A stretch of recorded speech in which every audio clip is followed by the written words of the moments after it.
Man, let me check this. And shit. who's this? This is Large Sevo over here. We got a lot to talk about tonight. Yeah. But first, okay, we good. We live. We live. I had to make sure we was live at first. Yeah, man. Like I said, you know what I'm saying, we doing this from the grassroots, from the ground up. So, this is all brand new. Y'all bear with us. You know what I'm saying? We still be kind of experimenting with things and trying to get this thing right, but we appreciate the support thus far. Like I said, I am King Jones the First, aka Dot Jones. It's my partner, Large Sevo. Hey, you know who it is. You know Large what it and in is. Charge. It's another Friday. Got another large shirt. Another day, another large shirt. Okay. Check me out, largeclothing.co, largeclothing.company. I got the South Carolina hoodie tonight, the hoodie T-shirt. You know what I'm saying? You know what I'm saying? I don't think I've seen that one before. This is when you like mid-season. You know what I'm saying? Not too. You know what I'm saying? It's kind of cold, but it's a little warm. You know what I'm saying? You throw this on right here. So that will be on cashplus.com as well. But if you want one of these, holla at me. We got a lot to talk about today. You know what I'm saying? Tonight we just gonna kind of like let y'all come in. How if you out there, you know what I'm saying, drop a comment. Let us know that you watching us. You know what I'm saying? What did y'all eat this week? Cause I you know what I'm saying. That's what I want to know. What niggas ate this week? Cause I'm trying to put y'all on the spot. I'm trying to put the heat off of me and put y'all on the spot. We gonna get into the Keyshia Cole and Ashanti verses in a minute, but we gonna wait a little while just kind of get everybody in. As far as me, and y'all know y'all watched last week. We was talking about the vegan thing, just to update y'all on my progress. This nigga go bragging and shit. Just to update y'all on my progress because my willpower was just like that. You know what I'm saying? I have not ate no meat since last Friday. So Friday night when we did the podcast, you know what I'm saying, y'all motivated me to really just be, I kind of talked myself into it. You know what I'm saying? I was bragging, saying that I could go vegan, and you know what I'm saying, I was trying, oh, he done fuss some shit up. But I was bragging about, that it was nothing, that I could go vegan and that y'all weak if y'all can't, da da da. So just to update you, I have not ate no meat since last Friday. You know what I'm saying? I've been working out. I've been meditating. Did anybody did you do your one day at least? You ain't do your one day? Hey, let me know if y'all can hear this nigga. I got this shit off. I mean, as long as you ain't touch the sound, this should be straight. Alright. Yeah, it's still. But yeah, we did like a 1 day vegan challenge last week, and we were just kind of saying, like, at the least, you shouldn't even touched it. I swear I shouldn't have touched it, yo. But we did a 1 day vegan challenge, and I'm saying, like, if you can't do you can't just go vegan all the way. You should at least pick 1 day where, you know what I'm saying, you just go vegan. But me personally, I ain't lying to you. You know what I'm saying? I went the whole week. I have not ate meat since last Friday, and I'm going to continue to kind of do that. You know what I'm saying? So, y'all make sure y'all at least do a day. You know what I'm saying? That's all I'm saying. So, You know what I'm saying? My man Quan, he got large. You got it together. I felt like it was like further out the first couple of times we did this. It's probably because like this. Oh shit. Man, maybe that's what it was. This nigga done down. All right. I don't know. The chair just you doing all that. Just put me on the spot. Shit. Make me look stupid. See, you do that. Then the mic fuck up. Well, we should have just. I didn't know what you were doing. I could have just told you to pull the table up. But yeah, we'll get through that, y'all. We gonna be here. Did anybody see the versus battle last night? Ashanti and Keyshia Cole. Okay, hold on. Let me not skip past this. My boy Jamal said I went 2 days. What did you eat, Jamal? You know what I'm saying? What did you eat or what did you drink? Because he was talking about it's the liquor vegan. He was talking about some vegan liquor. Oh yeah. What did you drink? That's so yeah. You know what I'm saying? That's curious. Why we waiting on that though? I do want to go and get into the versus battle though. What did y'all think? I ain't even gonna ask y'all. Did y'all watch the versus battle? I'm sure somebody watched the versus battle. But what did y'all think about Ashanti and Keyshia Cole versus battle last night? Because you know what I'm saying. I know me personally, I was a little underwhelmingly impressed. You know what I'm saying? If that's even the right term. But overall, obviously, it's at the end of the day, it's something to do. You know what I'm saying? During the quarantine, you know what I'm saying? Like it's really these versus battles in general have been kind of getting us through. You know what I'm saying? Y'all share this if you know what I'm saying. Everybody that's watching, y'all share this. Hit that share button. We got a lot of good informational stuff for you guys. We're gonna teach y'all some shit. We're gonna learn y'all something tonight. We do that every night though. Yeah. So but we're gonna start. Like I said, we're gonna start with some with some light shit.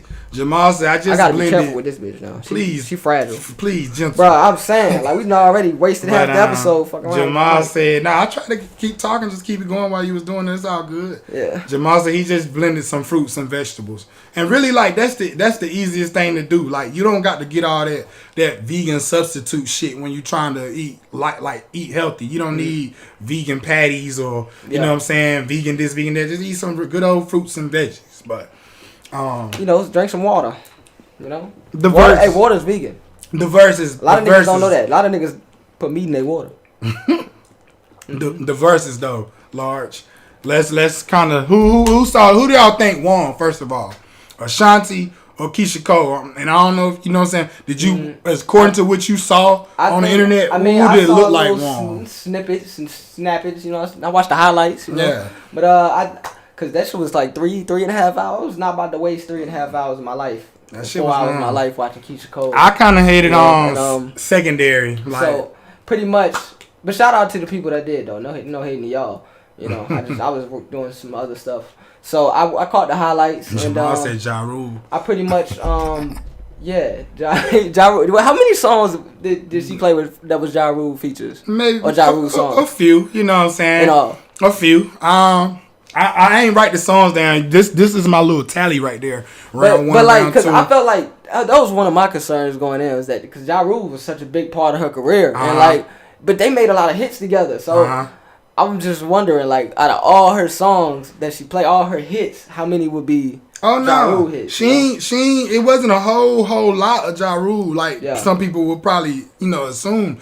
Like Ashanti really like. She low key got some bangers, some hits.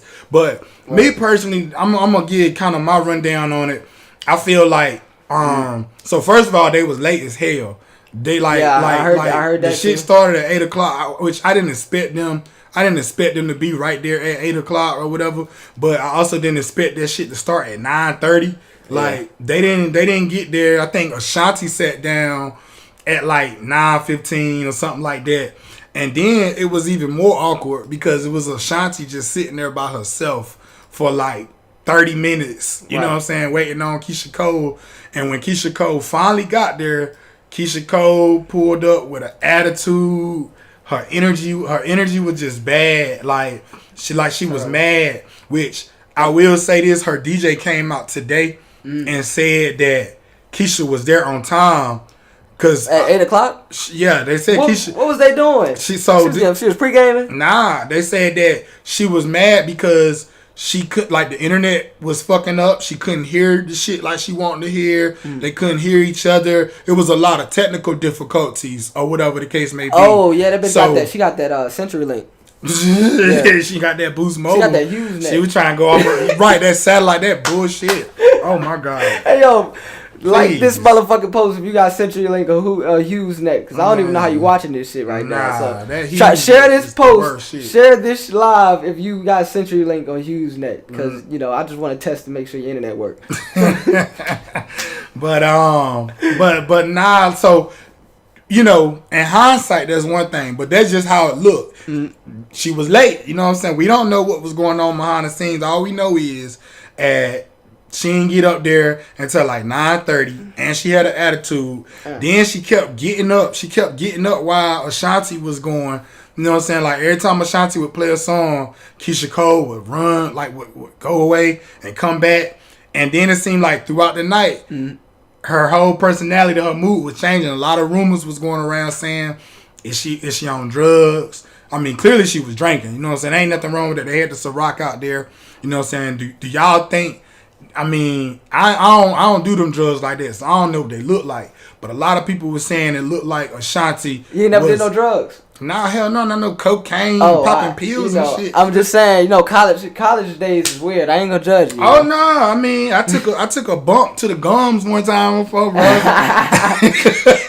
this nigga was doing dipping shit. Them dipping, nah, I don't know nothing about that. But real talk, they were saying like, she was on drugs, so the shit was just awkward. You know what I'm saying? But as far as the music goes, I feel like everybody was sleeping on Ashanti music wise. Ashanti won, in my opinion. It was real close. I think I scored it like 11-9 Ashanti. But when you compare the energy, that shit just put her all the way over the top. So, I mean, I was who y'all think won? Like, drop in the comments Ashanti or Keyshia Cole. You know what I'm saying? Who y'all think won? I already felt like Ashanti was gonna win from the jump. To be 100 with you, and then from what I saw last night, I felt like it only reinforced that the music. I felt like not only went Ashanti's way, but when you see the demeanor, the way that it was acting, the attitudes, that's important. Energy is important, and the energy pretty much. Her and then Keyshia Cole energy was off for a long. I said Ashanti sang better. She did, and a lot of people were saying going into the battle that Keyshia Cole was gonna have the advantage because she can sing better live, vocally. But last night it looked like Ashanti has been taking vocal training. All the rumors that she couldn't sing, she sounded better last night than she's really ever sounded to me. And Keyshia Cole did not sound good to me. Not lie. Look, everybody's saying Ashanti. But the music, I mean, I was just going off of the music alone. Like, she didn't even have to sound good sonically. Nah, I was just talking about the music. Period. Like, I felt like based off of the quality of the music, the songs, the actual songs. Yeah, it was always gonna go Ashanti's way. Well, see, the thing is, this is the thing. The music, it was hand in hand. It was like preference, because you got some people that are more don't get me wrong, Keyshia Cole fans. Because I feel like Keyshia Cole's sonically a better singer than Ashanti. Like, especially if you go off back then. But I'm just talking like the body of work, period. Like the whole entire sound of it. The production, the features, the sound, like the way it used to ride in the car, like all of that shit. I get what you're saying. It just go Ashanti. But what I'm saying is, sometimes when if you're a fan of one of them in particular, like Keyshia Cole got a lot of people that was like, put it this way, it's a lot of people that came into this battle that was looking at Keyshia Cole like she was just gonna watch it. They was Keyshia Cole fans. They was more so turned off by the energy and more impressed. Like Ashanti won over more people who was probably expecting Keyshia Cole to win versus those people y'all agree? Who was expecting Ashanti to win and were rooting for Ashanti. Yeah, that she got all of them. But there are definitely, like, Keyshia Cole got some records, some hits. Like the last night shit with Puff Daddy, the shit with Missy and Lil Kim. I ain't gonna stop. Last night might be my favorite track by her. Oh, it absolutely is. I think that was a Diddy track though. It's Diddy's song, but she played it. But the rules with verses is if you own a song. No, don't get me wrong. It was I know it was valid for her playing it, but I'm just saying whose song was it? Period. Because I remember when that shit dropped. I was just like Ashanti, she played the she played the Fat Joe. She played Fat Joe song. Yeah. The What's Love. She played Ja Rule's song. You know what I'm saying? Mesmerized. So.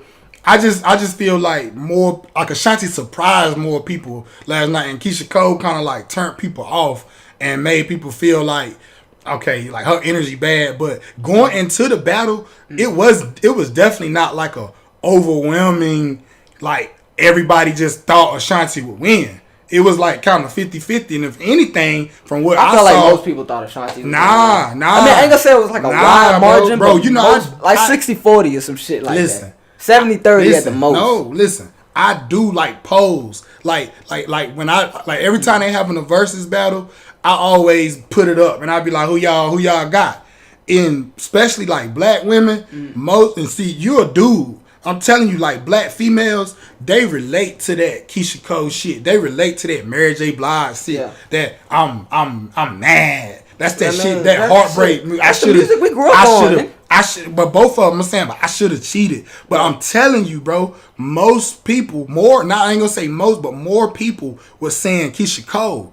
They was picking Keyshia Cole to win this. But now, as you see, people saying Ashanti won. It was definitely not no overwhelming Ashanti. If anything, it was more people saying that they thought Keyshia Cole was gonna win because they all Ashanti get a lot of hate. You got a lot of, especially black girls, that say Ashanti can't sing. You know what I'm saying? She can't sing. That's what I always heard about Ashanti. Yeah. She can't sing. So they felt like in the verses, she up there with Keyshia Cole. Keyshia Cole sang her songs, performing them. She sang her songs, performing them. It's gonna look even more so like Keyshia Cole was better. But it looked like Ashanti vocals was on point last night. And then her energy, she was on some queen shit. She was just chilling. You know what I'm saying? She was cool. Whereas Keyshia Cole was all over the place. She was in and out. She was drinking like hell. See, there we go, Johnny. I thought Keyshia was going to win, but Ashanti won. That's what I'm seeing the most. Yeah. Most people actually, especially black females, they really thought that Keyshia Cole was going to win. They was saying, oh, Keyshia got this, and Ashanti, nah. Ashanti, she was prepared. I can see it. Even when I mean, but that I don't do the virtual shit, and I feel like they should have been in the same room. Yeah, like they should have always been in the same room, like they was gonna do the first time they were supposed to do it. But yeah, it's like I just feel like the energy don't be there. The quality ain't the same. Nah, it ain't. The camera ain't the same. But like, you know when they were shooting that shit in 4K or some shit when but they be you out know, there but you know when it started, when Versus started, it started like that. It started with the virtual shit. Because it started because of COVID. Right. To give niggas something to do. So it wasn't like. But hey, they didn't want to make a whole spectacle out of the shit now though. We didn't got spoiled or we didn't got used to it being a certain way. So that did kind of forgot about it because they started with the DJ battles and shit like that. And like, yeah, you exactly right. And the beat makers, the Timbaland and Swiss actually went against each other, but that did take away from the energy a little bit. You know what I'm saying? From by them not being in the same room. And even Keyshia Cole was saying she wanted to stand up. Like, she wanted to stand up and sing and perform. She didn't like how they had her sitting in a chair. I mean, that's what I'm saying, motherfuckers. Like, they got damn computer like they doing virtual learning or Johnny some shit. Said, only because I rocked with Keyshia in college, and it's been a minute since Ashanti came out with anything. Well, shit, Keyshia Cole ain't came out with nothing in a long time. I don't know what either one of them doing. Like, they should be happy they still relevant. And they was like, all right, let me stop. Nah, I feel you. That they was even blessed to have that platform. They should be down. Well, I mean, let's not take it too far now. We talking about some legends. They legendary artists. In their own rights, but what I'm saying is they ain't had no longevity on their own. Let's be 100 with it. What you mean? After Ja Rule fell off, Ashanti fell off. Not that she fell off, she just didn't. Well, she wasn't. What is Ashanti? What type of number top 10 hits did she have after She Ja just Rule? did a song with the baby and Meg Thee Stallion last year. You didn't know that, did you? That shit went double trash can, didn't it? Nah, it's on the baby album. So that shit went platinum. Oh, okay. See? Oh, okay. You talking about the feature she did on the baby album? I mean, I'm talking about. Yeah, I ain't talking about. That's what it is, Johnny. That's what it is. Nah, don't get me wrong. I remember Keyshia Cole and Ashanti, but what I'm saying is he too young. I'm 27. He too young. What I'm saying is, because you can't say that these ladies ain't had no. These ladies got long careers, dog. I'm talking about hits. after Ja Rule, before Ja Rule, after Ja Rule, BJ and AJ, before Ja Rule, after Ja Rule. That was after Ja Rule. That was after Ja Rule stopped being relevant. Baby. Listen, Ashanti. That was like the one song she probably made after Ja Rule. Listen, Ashanti definitely came to fame with Ja Rule and that Murder Inc. vibe. But Ashanti is a standalone artist. Like Ashanti is Ashanti most definitely has a career outside of Ja Rule and Irv Gotti, dog. Like. She is respected. But look, she is highly respected as an artist. All right, let's go to Keyshia Cole. Keyshia Cole had about a good 3-4 year run at the bottom. I'm talking about when she was like in the conversation. When she was always in the conversation. She probably had 5 years at the most. So when the last night shit came out, or the joint she had. That was what, like I said, bro. You can have your one song every now and then. I'm talking about when you in the conversation with Beyonce and fucking Rihanna level and motherfucking all that, like the top. When you in the constant conversation is what I'm saying. Like she was in that conversation for a couple years, then no. All right, so that's just like saying okay, let's take it to like basketball or let's just say rappers. You know what I'm saying? That's just like saying a rapper like somebody that's good like Wale. Okay, do you think Wale had a successful career? Oh yeah, see, no, Wale. I don't think Wale's. I'm glad you brought up Wale. Mill? No. You think Meek Mill is successful? I think Meek Mill, they forced Meek Mill down our throats. Just you think Rick Ross is successful? Niggas think Meek Mill is successful. You think Young Jeezy is successful? Has had a successful career? I think Young Jeezy did as good as he could possibly did. Do you think Young Jeezy has had an overall successful career? Yes. I didn't think I didn't think Young Jeezy was gonna make it as far as he made it. But compare him to Jay-Z and his shit is nothing. No. So you can't just say Keyshia Cole and Ashanti career ain't great because it ain't compared to Beyonce and Rihanna, dog. You just compared them to Prince and Michael Jackson. Okay, you can't do them like that. These ladies. I used to be a Wale fan. Jamal, the reason I'm shitting on Wale right now is because I used to be a Wale fan back in like 2010, 2011 when he dropped Mixtape About Nothing, 100 Miles of Running, then Mixtape About Nothing, then More About Nothing. That like 3 tape Wale run. consistently that was drop like hits. Wale do. No, but what I'm saying is that was the best. That was the best Wale. 2 years. That was the best Wale niggas was ever gonna get ever in the universe of this version of Earth. So what I'm saying is after that, when he started signing with Rick Ross and all that, that's when Wale started falling off. So yeah, pretty much Wale is still a good rapper. He's still a great rapper. You know, you're talking skills, but Wale ain't never been that level of Wale since then, pretty much, which is like a decade ago at this point. So I just got different outlooks on music, that's all. But when it comes to niggas' careers, especially, yeah, like I look at that too because I'm just saying when Wale signed with Rick Ross, let's just keep using him as an example because we were talking about him. When Wale signed Rick Ross, I thought his career was over. I knew his career was over when he signed to Rick Ross. Yeah, because I'm like, what the fuck is you doing? Like that was a good move. That don't even align with what type of rapper he was though at the time. It still don't. But you look at it like this. Rick Ross is a good businessman. He had obviously himself, but he had Meek Mill, who's a certain type of rapper. He had Omarion, who's an R&B singer, and then he got Wale somewhere in the middle. And he had Wale before he had Omarion. But that's what I'm saying. So it wasn't like he was just he was only picking a certain type of artist. Yeah. He was moving like a record label. Record labels move like that. It wasn't a squad. It wasn't like a clique. Like we need all these type of rappers. It was more like a record label. Are you successful? Do I see success? Do I see potential? So no, I'm not faulting Rick Ross. That was a good move for Rick Ross and great business move. But you saying like Wale should have knew better than to sign Rick Ross. I feel like Wale's career, he was just hurt by the fact that Interscope did him the way they did him when he dropped he really emotional. He dropped Attention Deficit, and the Lady Gaga shit didn't pop. You know, you remember that shit? That it kind of did. looking at me. But hold on. We're gonna talk about Lady Gaga in a minute. That shit was whack as fuck. And Lady Gaga is known for making hits. But we gotta wrap this Ashanti and Keyshia Cole up. Yeah, but I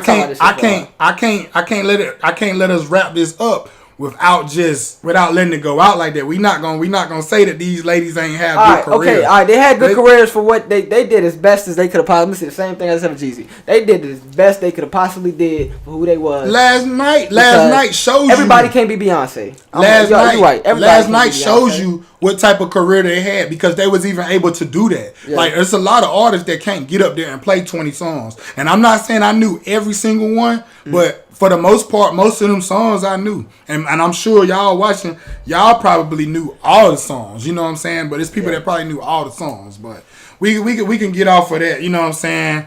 What you want to hop to, dog? I'll let you choose the Well, I mean, since we was talking about Lady Gaga, you know, what you think about that inauguration? Okay. And that because she performed there and all that. So obviously, I'm a little bit disappointed because my boy Trump didn't get up there. My boy Trump ain't get it. She said ahead over 1 million people watching. Yeah, facts. That's success. But now at this point, who ain't got 1 million people watching? Yeah, you know? the platform. That's true. The platform helps, but. Yeah.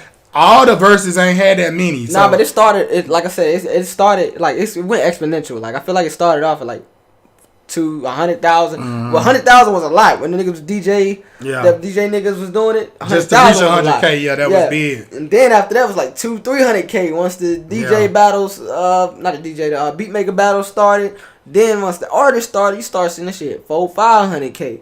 Right. And then after that. I forgot who the first one to break 1 million was. It was one of them. Was it Fab and Jada? No, I don't know. I don't know, but like now it's 1 million ain't nothing. It's like now niggas hitting 2-3 million, 5 but million. But I'm saying like, and I'm gonna leave it at this. I'm gonna say my piece on it. No matter what, these ladies they have a lot of fans, bro. Like, so that right there is success in itself. The fact that they got like a strong fan. I don't like call that. a fan. I don't call a casual fan. If you only tuning into my shit because it's versus time. Listen to me. You just started at one song you like. All right, Quan. You got one song on your Large. playlist. I need you gotta sit this one out. You too like she said, you too young. Listen to me. I am telling you. But why don't they listen to Keyshia Cole and Ashanti in 2021? If they're real fans, bro. Who listen to me? Keyshia Cole fans ain't 27. They ain't 25. Keyshia Cole fans 35 and 37 and 45 and 47. And yes, whether you believe it or not, they listen to Keyshia Cole. And Ashanti, she got fans like her. They ain't young. That's just like Mary J. Blige. Mary J. Blige is still, if she put some shit out, it's gonna go. Her fans gonna go to it. She said how people was leaving because they was mad.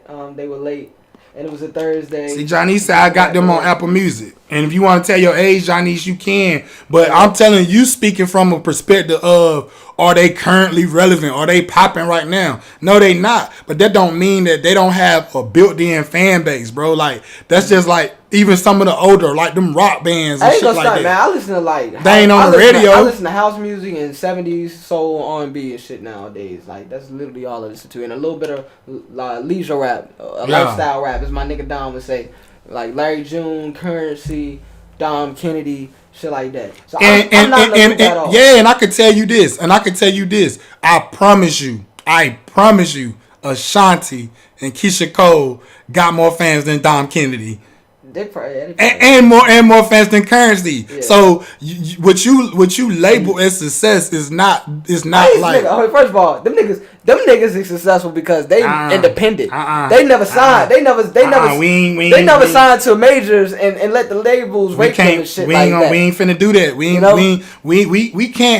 can't move the finish line for these niggas. No, what I'm saying is the finish line was different from niggas. Them niggas ain't had to move 1 million records to be. But we basing it off of is how many fans they got or how many sales they done did or how many I bet you in the terms we will never see Dom Kennedy on the verses. We will never see Larry June on the verses. So that's what I'm saying. How can you? But you feel like they successful, right? Because they got fans, right? They did it a different way. Is what I'm saying. They did it in a different way. They did it in a different way. But what I'm saying is, do you feel like they successful? Yes. Do you feel like they have fans? Yes, definitely. And I'm telling you, Keyshia Cole got more fans than Currency. Currency? Yes, absolutely. Absolutely. All right, she might have more fans. And Ashanti. No, what I'm saying, she might have more fans, but I highly doubt she gets more streams than Currency in 2021. That's what matters right now, right? The streams, the number of streams you're getting, right? I don't know. I highly doubt she get more streams. Ashanti had the She might have more fans. She might physically have more fans on this earth, right? But I doubt her fans are playing her music as much as Currency fans are playing his music. We don't know that. Look, that's what got me. They did it in a different way. Have you seen that shit? It's a little skit or the dude that did the he was watching the what's the little challenge? I'm finna say the fuck it up challenge. Wait, busted challenge? The busted challenge. And he got caught. He's like, nah, they did it in a different way. Yo, you know that's the nigga with the Tim's on. Yo, you know. Look. I don't know who that is, but it's different. It's different generations, different ages. But that's when all I'm saying is when, like, if I'm talking to somebody older, and it's like an older artist that might be in a generation ahead of mine. If they ain't popping no more, me just because it ain't really my generation, I can't just come out and be like, oh, she whack. She whacked. She had a bad career because she ain't popping right now. She wasn't popping that long because they actually were. It just wasn't. You were so young. You know what I'm saying? You kind of missed that. You missed that wave. Munching on a Bojangle Fry, bro. I wasn't. That shit was on in the radio. And it's fine. I heard and it's fine. And it's fine. All I'm saying is that's when you say Hey, I don't really know if they was popping like that. I'm gonna just back out. But you actually is speaking and saying. I remember, bro. You clearly don't. I remember. If you trying to tell me that they wasn't successful, I'm talking about today, bro. I understand. If we was talking 10 years ago, 15 years ago, we gonna look back at. I wouldn't even be having this conversation. We gonna look back at the tape. In the motherfucking conversation. We gonna look back at the tape, my man, because you didn't say that. You actually said that they had short careers. Hold on. Let me finish. Okay. You didn't just say that they not popping because they not popping now. Mm-hmm. You said that they had short careers. Mm-hmm. You also tried to discredit Ashanti and said she was only popping with Ja Rule, and once Ja Rule fell off. Can I finish? All right then. All right. So say that. Don't just say. I reneged on that Ashanti not being popular. I just want y'all to see it that he reneging. Just don't just make a blanket statement and say they weren't successful or they ain't had no successful careers. It was. You standing on that? I said. I just apologized for this years ago. I said they was as successful as they could have possibly have been. They did great for what they was given, for what they had. That's what I said, and I meant that. All right, so look, let's look at Yes, Jay-Z is popping right now. Yes, not. They don't even got to be dropping music, and they always gonna be at the top of the rappers list, the top of the streams, and all this shit because that's the top of the record sales or whatever you want to call it. Nas is always gonna sell. He's gonna always be in the top 10 rap charts when his shit drop first week, regardless. So in that time frame, right? Let's look at the I guess we're looking at the 2000s. So we know we got Beyonce. And Rihanna. Mm-hmm. What other like female R&B singers? So we're gonna throw Mary J right there. But who else? Like that, like this current that can really like just in their era. Let's name the female R&B singers who were more successful than Ashanti and Keyshia Cole. So obviously we know Beyonce and Rihanna gonna go there. Mm-hmm. We can even put Mary J. Blige right there too. Oh, yeah. We can say Mariah Carey. And then where we at with it? Y'all help me out. With some female R&B singers. Because I really want to know who else was more popping than Ashanti and Keyshia Cole. Let's see, but we gotta think like I'm thinking longevity wise. They had some long, decent. It's one girl that's coming to my head right now, and I see. Oh, Ciara. Now Ciara did not have a long career. See? All right, Alicia Keys. Alicia Keys, that's a good one. I would put Alicia Keys over both of them. Yeah, I definitely would put Alicia Keys. But the list ain't that long, dog. Because that's fucking female R&B is fucking trash nowadays. Just like male R&B, you can't name no fucking. All I'm saying is you not about to act like Keyshia Cole and Ashanti ain't no R&B goddesses. They just are. They was legends. Oh yeah, she going back. She talking about Escape and shit. She going to the 90s. That was a different era. Escape career ain't span. Career was like that. It wasn't a career like that. Was one album and then SWV. If you Escape was like one album. Then like JD fucked one on. SWV had more time than them. No, they didn't. SWV definitely. Nigga, you don't know nothing about SWV. Stop it. SWV is my shit. Nigga, what you talking about, nigga? You don't know shit about SWV, nigga. Nigga, you weren't even born. I forgot to mention. In addition to Afro House and the motherfucking SWV got the like 70s soul, 90s New Jack Swing. That's my shit too. SWV had a very SWV. A lot of times groups. Teddy Riley. All that shit. A lot of times groups, especially like in the 90s, groups had short career spans, dog, because you got four personalities. They was pumping the motherfuckers out. You got four. TLC. She said Toni Braxton. She said not SWV exactly. No, I said SWV said more. I said they had more longevity than they didn't. Than Escape. Oh yeah, but let's see. Aaliyah, I would give Aaliyah. Aaliyah, yeah, but she did. Janet, yeah, but Toni Braxton, Aaliyah. Alicia Keys. Monica, yeah. Monica and Brandy. We're not talking about from their era in the 2000s. We just on period. Yeah, but even if we look at period, right? Mm-hmm. That's kind of letting you know where they rank. Like that's still pretty high. Like you trying to throw them under the but like man, them bitches, alright. They want all that. They want all that. Anita Baker. I don't know nothing about that. I know like one song. Way back out that bitch. But yeah, but. I'm gonna just leave Dionne Warden and all them motherfuckers. Might as well say Gladys Knight and Patti LaBelle. Right. You know what I'm saying? Shaka Khan, Sade, Whitney. You know what I'm saying? Right. But let's come on, man. Let's get them they flowers, man. Yeah. Like for real, Ashanti, she definitely is way bigger than even right now today, she get way more respect than Ja Rule. Like she ain't like Ja Rule has become a meme. He's become like a laughing stock, so to speak. But Ashanti is a legend. Ja Rule only became a laughing stock though because of the person he is and shit he did. I'm just saying, these is legends. Keyshia Cole a legend, even though last night she was looking a little crackheadish. Yeah. And Ashanti is a legend. You know what I'm saying? They legendary. So. All right. Well, we're gonna go on to the next topic that we was already supposed to be talking about, which is the inauguration. Did y'all watch the inauguration? Because I watched it in pieces. I was a little disappointed because I didn't see my boy Trump. My boy Trump was supposed to come out there and grab the microphone. Trump bitched out, man. And he hit that black power on the way out. Just dropped the mic. Yeah. Yeah, but Trump, he was pretty unceremonious, like you just said. Niggas was saying Trump was gonna show up and DDT that motherfucker or something. I just want a little drama. I ain't want no violence. I ain't say no DDT. I ain't want no violence. Yeah. I just want a little drama. You know what I'm saying? That was it. What would politics be without a little drama? That's it. What would the world be without a little drama? And pardon me, bro. While we transition right now, if you watching right now, while this transition, hit that share button for us. Even if you hit it already. Oh yeah, a mean ass transition. Hit that share button. You know what I'm saying? It's the mostly hated podcast. Hey, y'all like that logo right there though? Cause we trying to add a little something to it every week, Already. Spice things up, Let us know what y'all think. We might throw the cash up there, start virtual begging and shit, Everybody else doing virtual it. I really feel like I'm like the only nigga in the last 3 years who let their birthday pass without putting the cash. Motherfuckers just wait on their birthday just to damn put that cash out. Happy birthday to me. I might have done that before. You probably did. I gotta Google myself and see. But she's okay. Let's talk about how Michelle Obama look. Hey, I ain't gonna front. Hey, what y'all say, Johnny? She was serving honey. Yeah.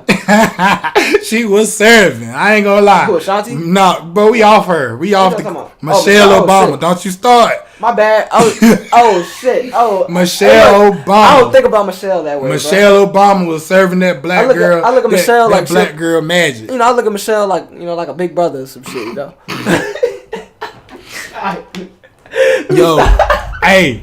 Michelle Obama was serving, but look, this is. I do want to say this. Yeah. They showed like a split screen of Michelle Obama at the inauguration in 2017 when Trump was coming in versus how she was the other day when Trump was coming in. It's almost like she just woke up out the bed, threw some shit on, threw her hair threw her shit in the ponytail. Hey, yo, look, and was like, "Fuck it, I'm just gonna go. Want no makeup on." They wasn't really happy that day. Well, Obama was playing it cool, but you could tell. I could tell shit. Well, all I know is at this motherfucker, she had her hairstylist on deck, and her hairstylist got a lot of love too. Yeah. They people was tagging her hairstylist, so I already know she booked and busy for the rest of her life. Straight up, I was gonna say the rest of the year. The rest of her life, she booked. Why you busy. Say that? Cause she did Michelle Obama hair, and them curls was popping, and everybody was on Twitter and Facebook and shit talking about how good Michelle. So everybody Obama. Know who that is. Yeah, she shouted her out, and then people was retweeting her on Twitter, and then of course she was getting her own love, but she was retweeting, and she was like, kind of letting it be known that it's her. Like, I'm glad everybody like. So she really tweeted her.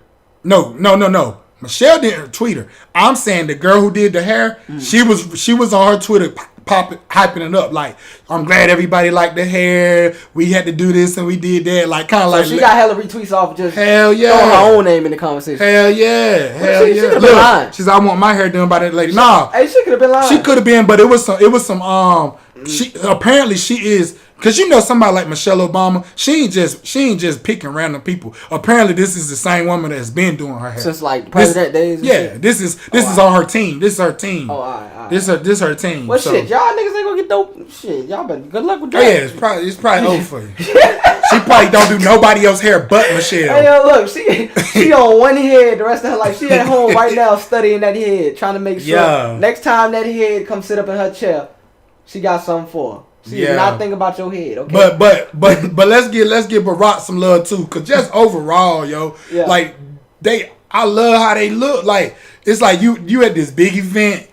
And all these rich people there, especially these rich white people, and the power couple, the black couple, they come in that bitch just to a T, just chilling. Like they both was fly. Like they was fly as fuck, both of them. You know what I'm saying? So, you know what I'm saying? Salute to that's my like president. Michelle Obama and George Bush get caught doing some cute shit like every inauguration. Hey, Bush got a crush on Michelle. Ain't nobody telling me. You know they cousins and shit like Barack. Well, Barack and Bush, they cousins. Michelle black as hell. Michelle and Bush, they cousins-in-law. If Barack and Bush is cousins. Nah, they don't mean nothing. Right. Oh yeah, you know, them white people, they be fucking and all, they be fucking cousins. Nah, I'm saying, like, you stupid.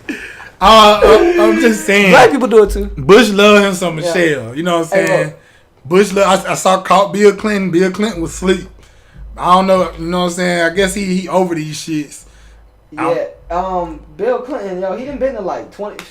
He done been to every inauguration since 1992 at this point. Probably since like 88. That's 28. Yeah, probably. So probably. It's like 20 something years. That's 30 years of inaugurations. You'll be tired of that shit too. He tired. Bill Clinton tired. He probably got him some head last night from a random. Right. Hey, him and Hillary can't be together no more. Man, like, they just doing that shit for show, bro. They been separated. They like a lot of our grandparents. Exactly. They just together. They ain't really together. They just don't want to let the grandkids know and break their heart, so they live together. They still make public outings, but they both Bill got a girl. He got his own girlfriend. But you know, they need each other. They got their house together, nigga. Look, they ain't just gonna give all that up, you know? They smarter than our generation. Alvin said Michelle is practically Bush's daughter-in-law. Of course he loves her. What do you mean by that? So you saying that's what I'm saying. Like, they like cousins and shit. That's daughter-in-law? He's saying the same thing. Michelle is practically Bush's daughter-in-law. So he's saying that Obama's like Bush's son. But why? But how? They related is what I'm saying. But Obama and the Bushes, they all related. You know, Obama got some white in him. His mama white. I understand that, but I'm talking about daughter-in-law. So you saying George W. Bush is motherfucking Obama daddy? No, I'm saying no. He's saying that they related. He just, you know, he was exaggerating with the comment. Okay. That's my cousin and shit. I know him. But I know the tub. Yeah, so pretty much he was just saying that, like you say, it's practically his daughter-in-law because they related and shit. Like they're like third, fourth cousins through the Soder family. So like, all the presidents are related. You know that. I get that. The like daughter-in-law shit just threw me off. But this girl did a project back in like, I don't know, like last decade or some shit. Like within the last 10 years, and this little girl did a project for school where she linked all of the damn presidents going back to George Washington, all through like the same distant relative. Like they just linked, like this person was related to this person, related to this. Like she really linked that shit. Yeah. And like it's. Yeah, I can get deep on that shit. You know, conspiracy theorists. We talked about it a little bit last Friday. We said that's why they don't like Trump, because he not related to them. Yeah. They don't fuck with Trump. Yeah. But I was just saying, like, no matter what, like trust me, that would not be that would not be weird as far as like Bush having a crush on Michelle. He wouldn't be like, oh nah, I can't have a crush on Michelle because Caldwell said we all related. And she said Johnny said, yeah, but the point is, I know we all related. We all come from the same ancestor. They make it great points. The same ancestors eventually. I'm talking like they so closely related to the point where you could trace that shit. Like it's not, you don't gotta go like. We gonna have to deep dive in it one day and like do the research, because how close are they? Because like they saying we all related. Yeah. Like it's not as if Obama and George W. Bush first cousins. Yeah, but they're like, not even second cousins. What I'm saying is they like third, fourth. Once you get to they like not third cousins. Bro, I'm telling you, they are that. Somebody gonna have to prove that to me for me to believe it. That I mean, I believe the whole bloodline like theory. I said, you can look up that girl project and shit. I'm saying I believe the whole bloodline theory, but what I'm with these ladies as far as saying we all related. I do not think they that close, like they third cousins or some shit like that. I'll say they all within fifth cousins or some shit like that. So now it's fifth. Because you said third. I'm talking about all of the 40-something, 46, 47 presidents, minus maybe Trump. They all gonna be within like fifth cousins. I'm gonna go on the limb and say they not that George W. Bush and Barack Obama not even fifth cousins. I'm gonna go on the limb with that, and we'll have to come back. We're gonna have to put some money on that. We'll have to come back and touch on it again. But I'm going on the limb and say that George W. Bush and Barack Obama are not even fifth cousins. Now, do they come from the same bloodline? Or they may be like 10th cousins, who fuck knows, but they not that close where they would be like, oh, I can't date her because that's my cousin. Like, no. Alright, well, I mean. She said next episode. So next episode, we're going to have to come with it. Hey, look, man, I'm going to pull that little girl project up. Nah. Let's not drift. I'm talking right now. I'm talking about for the next episode. Oh, yeah. Facts. On 40th or 50th, right. She said that Jamal said that project sounds janky as fuck. You feel me? Like, hey, look, but she made national headlines off of the shit though. Like, the because shit was janky. You know why? She wouldn't have made the headlines because it's intriguing. What they say? It's provocative. It gets the people going. Hey, look, the news ain't fake all the time. They fake most of the time. But they ain't fake all the time. So Bill and Barack fourth cousins too. Bill Clinton and Barack fourth cousins. I ain't saying they fourth cousins. They might be the second or third. Oh, they third. Oh, what you? It might be shit. You never know. But what I'm saying is, they related. I'm also go on the limb and say that Bill Clinton and Barack Obama are not. Or maybe they not. No, I ain't gonna say. Maybe it's like this. Maybe they not even related. Maybe it's like, Bill Clinton related to Bush and then Bush related to Obama. Like maybe maybe they not all related to each other, but it's just like, okay, your subsequent successor is gonna be related to you.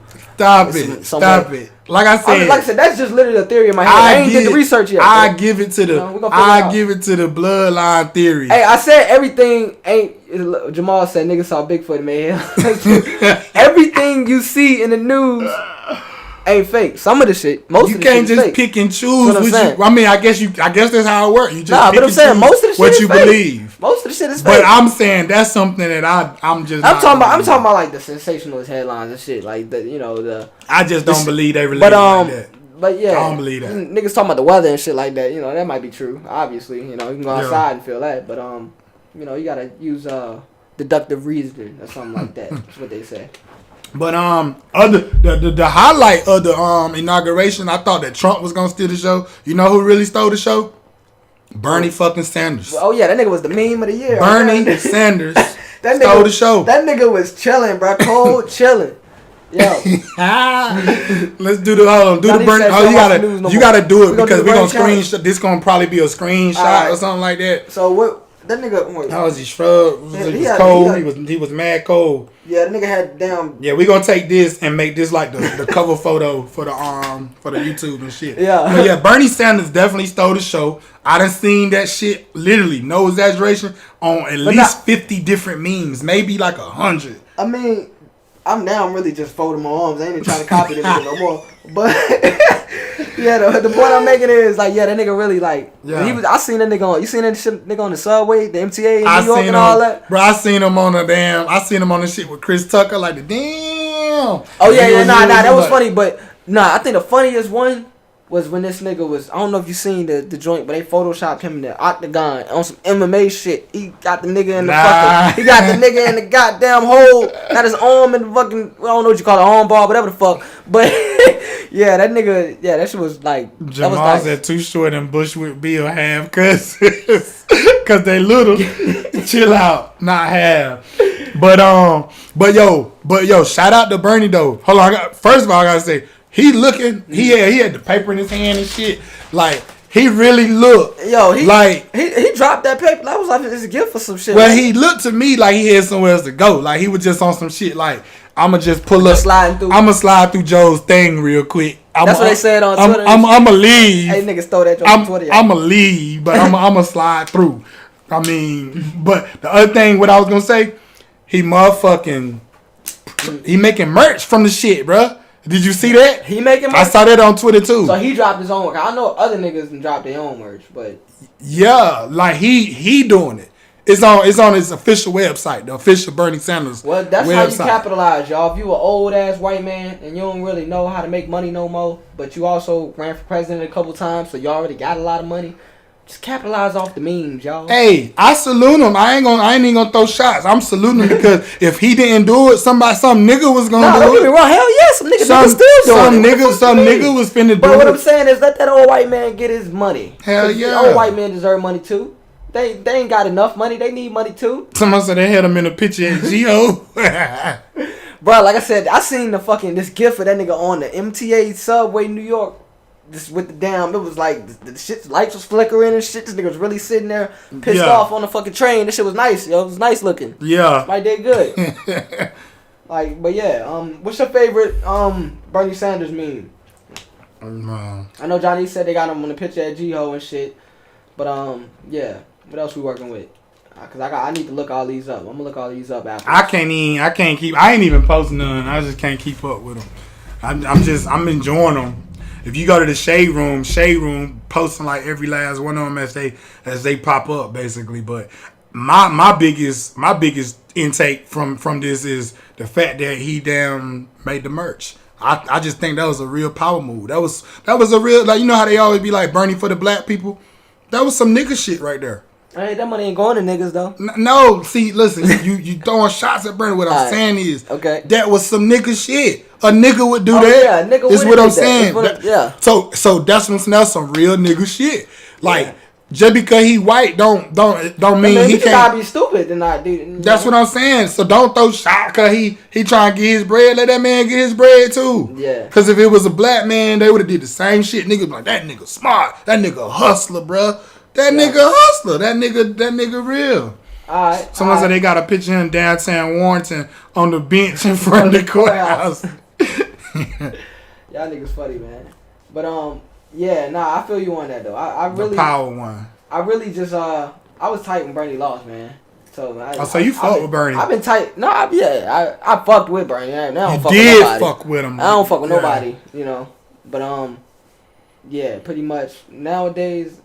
It's just like, whatever. I don't give a fuck. So that was some white people shit, taking black people ideas. What part? What part, Johnny's? What do you mean by that?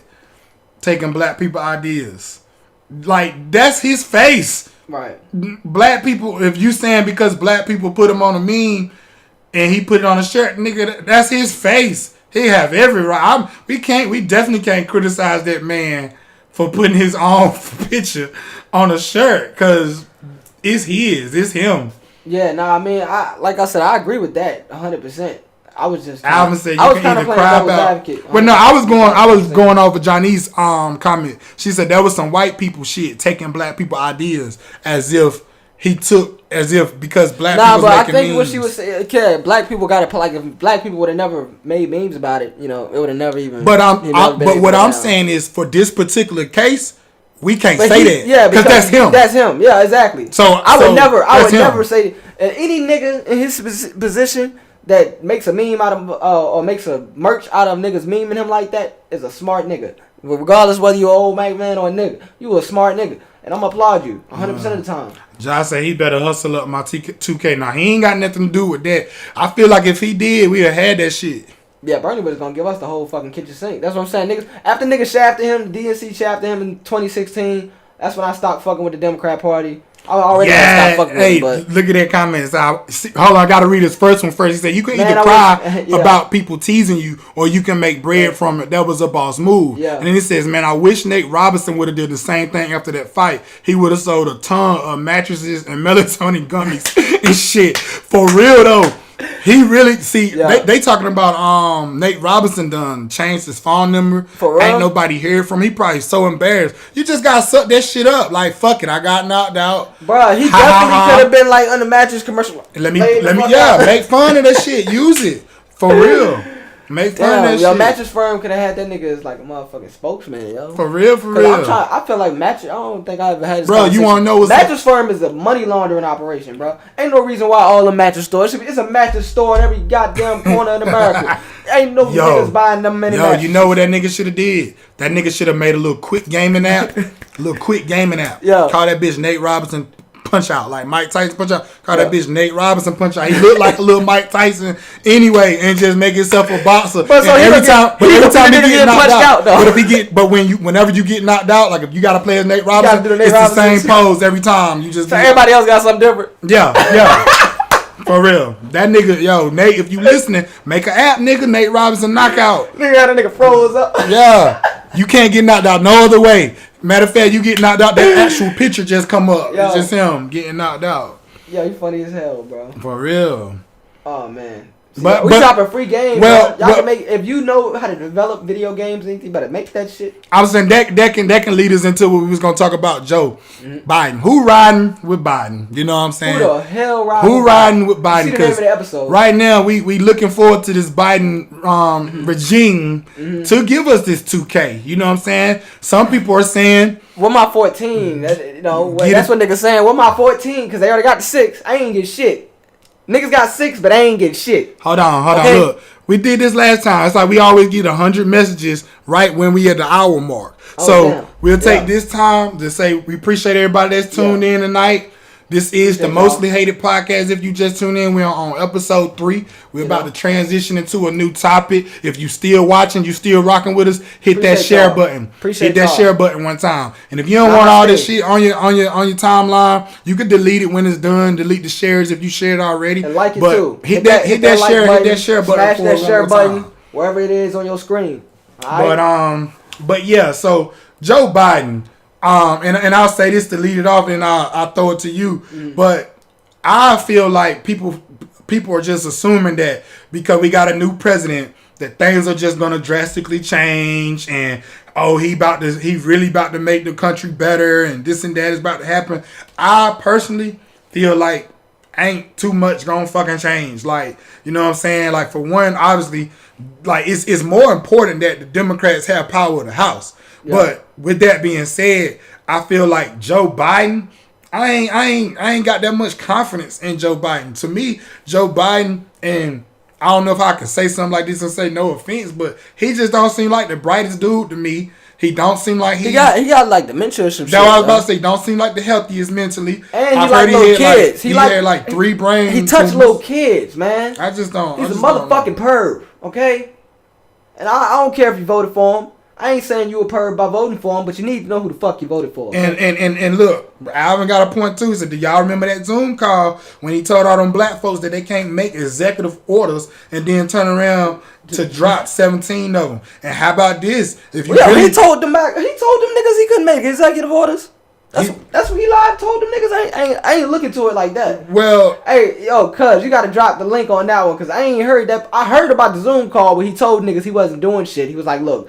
The brown niggas, them sand niggas is about to be running shit in the next 10, 20, 30 years. You need to talk to them. If you just tuned in, that's what just drop a comment. Let us know if you riding with Biden or not. If you riding with Biden? We got a brand new president, guys. Yeah. If you rocking with Joe Biden or not. This message if you're riding with Biden. If you're riding with Biden or not. Like and share this message. You know, niggas like to see ratchet shit or not.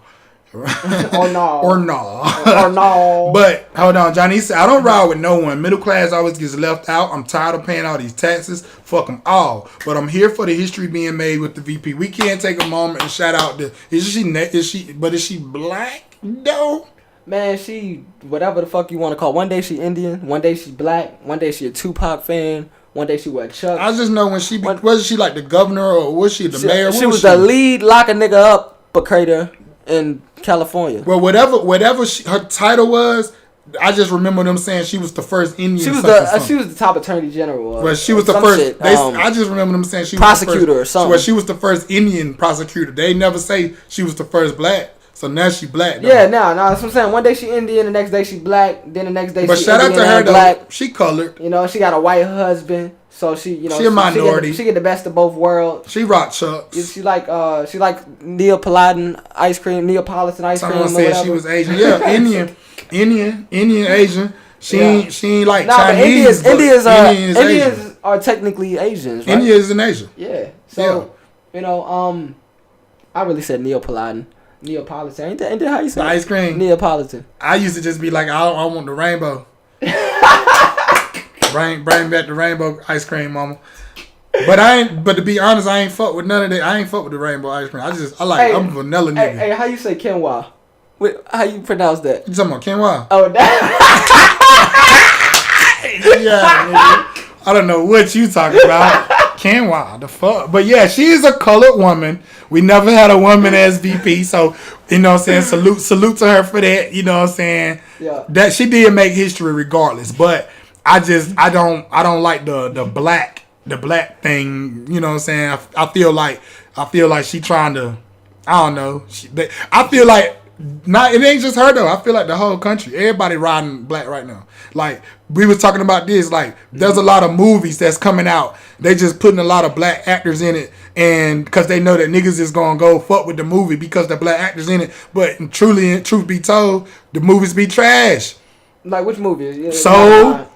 Oh, Soul. Whoa. I mean, I watched Soul. Soul won't trash. Soul was definitely overblown. Soul won't trash, but everybody acting like Soul is great. I feel like Soul, and it's only because it's a black movie and we love to see it. Definitely. But I feel like the niggas got me fucked up. It was very that Soul shit because it was very mean. Niggas don't understand the truth about death and life and all that. That's why. The concept was cool. I get that. I get that. That's cool, but. It was mid. Now I want trash, Johnny. So I'm being funny, but it was mid at best. People acting like it wasn't no Lion King. Let's not say it was Lion King. Yeah. Motherfucking Mona. Nigga dropped the link to the Joe Biden shit. You know the fucking Moana. Moana. This nigga see. Look, I tried to get him to tell y'all how to say quinoa a second ago because he be fucking shit up. Spice Jam. You know what I'm saying? Spocky Jam. but Soul was mediocre. But not to lose the topic completely. I feel like businesses, corporations, politicians, etc. They're all want a brand with black. Black is popping right now. Of course, the black been popping since Black Panther. If you're talking about Disney. You talking Disney specifically. Black been popping ever since they saw Black Panther hit $1 billion. A month. Hollywood was like, oh shit, these niggas call all the niggas, get all the niggas. By golly. But what I was saying, I was equating. I was taking it a step further. Yeah. It ain't just Hollywood. It's politics. It's businesses. Mm-hmm. You see the commercials that's coming out, the ads. You see the different sales and endorsements that they doing. Bro, Barbie just dropped the line of colored dolls, and Barbie they had colored dolls. Nah, but not the whole. They got a whole line. They got a brand new line. So it's like what is it called? I don't know. All I know is it's like 8 different ones. Nigger dolls. Like a dark skin one, light skin one look Asian, one look like the most that they did was give you that one black girl, that one black Barbie. That they came out with her a long time ago. She ain't get no shine. I don't even know her name. You know you got Barbie and Ken. Narby. Her name was Alicia. Her name was Sheila Quanique. Let me stop. But black is popping. You know what I'm saying? Black is popping. Someone said if Larry Bird was the main person in Space Jam, nobody would have watched it.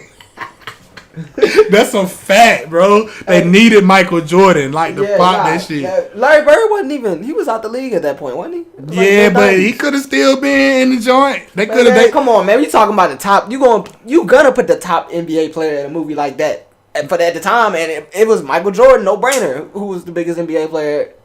That's real. You know? I mean, aside from Larry Bird, if they made a Space Jam 2.5 or a Space Jam 3, they got one. I know they got Space Jam and 2. And LeBron James is in it. Yeah, it's coming out this summer. You talking about LeBron is Luka in part 3? That's what I'm saying. If you had a 2.5 or part 3, they might have Luka in that bitch. Because he gotta get his English better. He next up though. He gotta get his English better. Hey, 7-7 next up, man. I disagree. You a Dallas fan, but I think Luka is right now. He alright, but he gonna peak out. He gonna peak out, and niggas gonna get better than him. Cause he ain't that athletic. His game ain't athletic though. He don't gotta be. I'm glad you brought that up. He don't gotta have an athletic game. That nigga ain't gotta have an athletic bone in his body the way he play. Nah, bro. The pace he play. Come on, man. He gonna still get assists and rebounds and points just because he be shaking and baking and fucking niggas up with like in slow motion. They trying their best to get this man the league and make him the MVP, and I think he years away. That's just me, bro. The man averaged a damn near 30-point triple-double in his second season. What are you talking about? Like, literally, he was averaged like 29, 8, 9. What's their record right now? Like 7-7. They trash. 7-7. They trash. They trash. I don't even know if they in the playoffs right now if the season was to stop. I'm pretty sure they in the playoffs right now. The West ain't looking too great right now. We'll check. I don't know. I gotta check the standings. I've been saying I ain't been watching NBA like that. I really haven't. Like, cause you know, like I said, I actually think the shit rigged nowadays. You know, but I've been thinking the shit was rigged for a couple years now. I just really this whole bubble shit, no fans in the crowd and all that, it just really don't hit the same for real. Yeah. And I know the fans don't. Aren't the game, but it's our fault to some degree. We don't take our copyrights, trademarks, patents, and on our blackness. We don't control it or sell it. I mean, it's kind of hard because we got Tyler Perry. You know what I'm saying? But it's hard because we don't really got the people in position, especially like in Hollywood. Like we don't. Them niggas ain't helping us. Them niggas ain't giving out game. And Tyler Perry's and Kevin Hart's. Them niggas help who they gonna help. I ain't say Kevin Hart. I mean, but Tyler Perry. He built the studio. He put a lot of niggas in his movies. He put niggas in. Don't have nothing but niggas in his movies. Tyler Perry shit. I would rather have nobody than having a fucking Tyler Perry. That trash ass shit he be pushing out. Hey, bro, I salute Tyler Perry. Have you seen Tyler Perry's content? Shit, it's mid. It don't.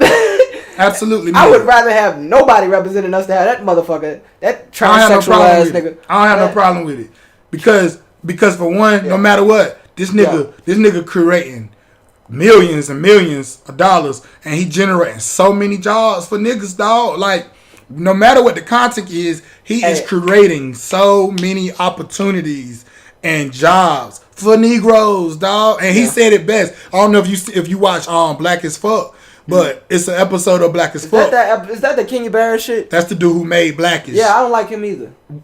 See, you need to check it out. You need to check out this because there's an episode up there where they kind of speaking on this, where there's like, I guess they went to see a movie. Saying, he put so many black actors on in trash ass films and trash ass TV shows. That's my problem. He's speaking to a different audience though. My mama watched that bullshit. He's speaking to your mama and she love it, and my mama love it. You feel me? Like my mama don't want to see I don't know. What's that shit? Inception. Yeah. Or Tenet. Yeah, my mama don't want to see that. My mama want to see motherfucking Medea goes to motherfucking trick or treating or Medea goes to the doctor's office. For real. And look, for real, bro. But like, look, it ain't just niggas. It was a white nigga. It was a white dude doing that same shit like in the 90s named Ernest. Ernest did everything, just like Medea was like, Ernest goes this, Ernest does this. All his movies went straight to tape. Like he was country as hell, country ass white man, a dumb ass country ass white man. And I'm sure, are you serious? I'm sure the upper echelon white people was so like, oh my god, I gotta look that shit up. If fucking Ernest come out with another fucking movie, like they was probably so embarrassed. But it was country ass. Okay, we gonna win and prop this nigga up. But it was cross dressing and shit. But it was country ass going white to family people. Reunions. Shit. Who was loving that shit. So just like with Tyler Perry, even though there's an audience of black people who criticize what he doing, you know, that's why I want you to watch this episode of Black as Fuck.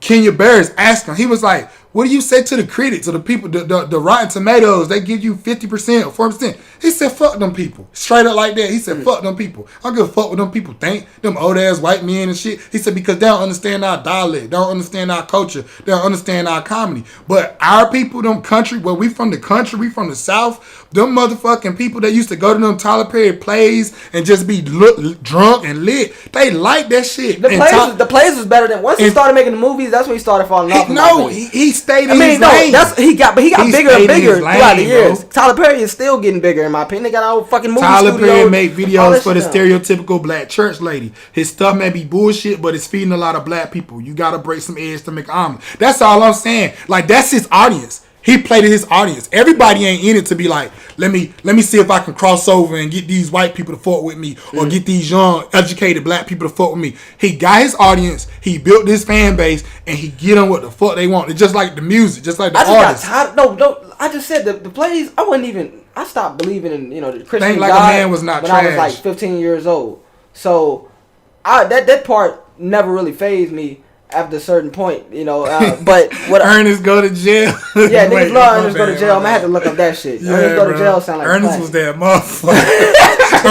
Ernest was Madea. You see Madea go steal that and go to jail her damn self. I think they got when Madea goes to jail. That's what I'm saying. She goes to go and steal that. Ernest did. Ernest Halloween. Ernest family reunion. Ernest did everything. So you telling me right now that fucking Tyler Perry just ripped that nigga Ernest off and went and put a dress on and shit? That's all he did.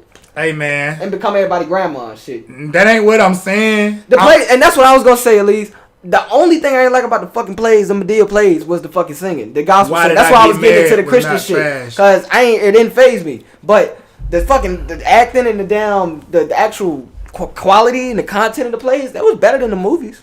The movies was watered down. Like, it started getting watered down when it got to the movie theaters. Hey and man, shit. Hey, like I said, I fuck with him because he found his lane and he stay in his lane, and he's great for what he do in his lane. And then he's created so many jobs and shit. Even with the network, he got a lot of TV shows too, right? Like a lot of actual like network TV shows that come on like BET Plus. He got to deal with BET Plus. You talking about Tyler Perry, right? I think he like to have owner of BET I mean, but that makes sense because they push out trash and he makes it. I'm just saying, it's an audience for it. Look, I want to address this comment. Johnny said we don't criticize white people when they make trash all the time. White people control everything. They control the whole fucking world. So yes, they're gonna push out trash all the fucking time. Ashtray, but bitch. They also push out quality shit a lot too, and they don't.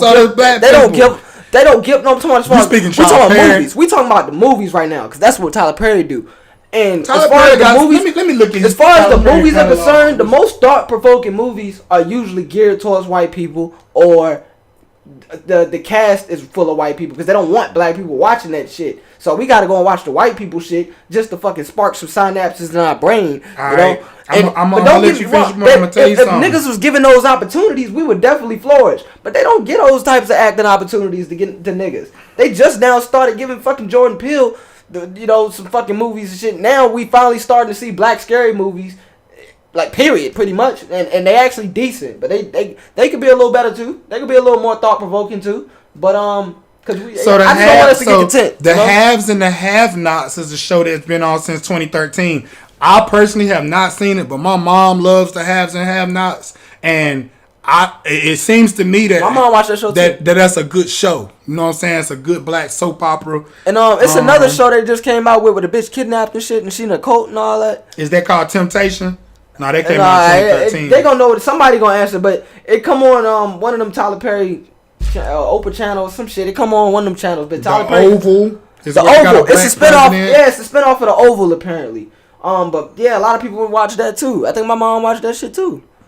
And that show actually has a decent plot from what I've seen. Acrimony with that was decent with Taraji P. The acting be so trash. Now Fall from Grace, that was pretty bad.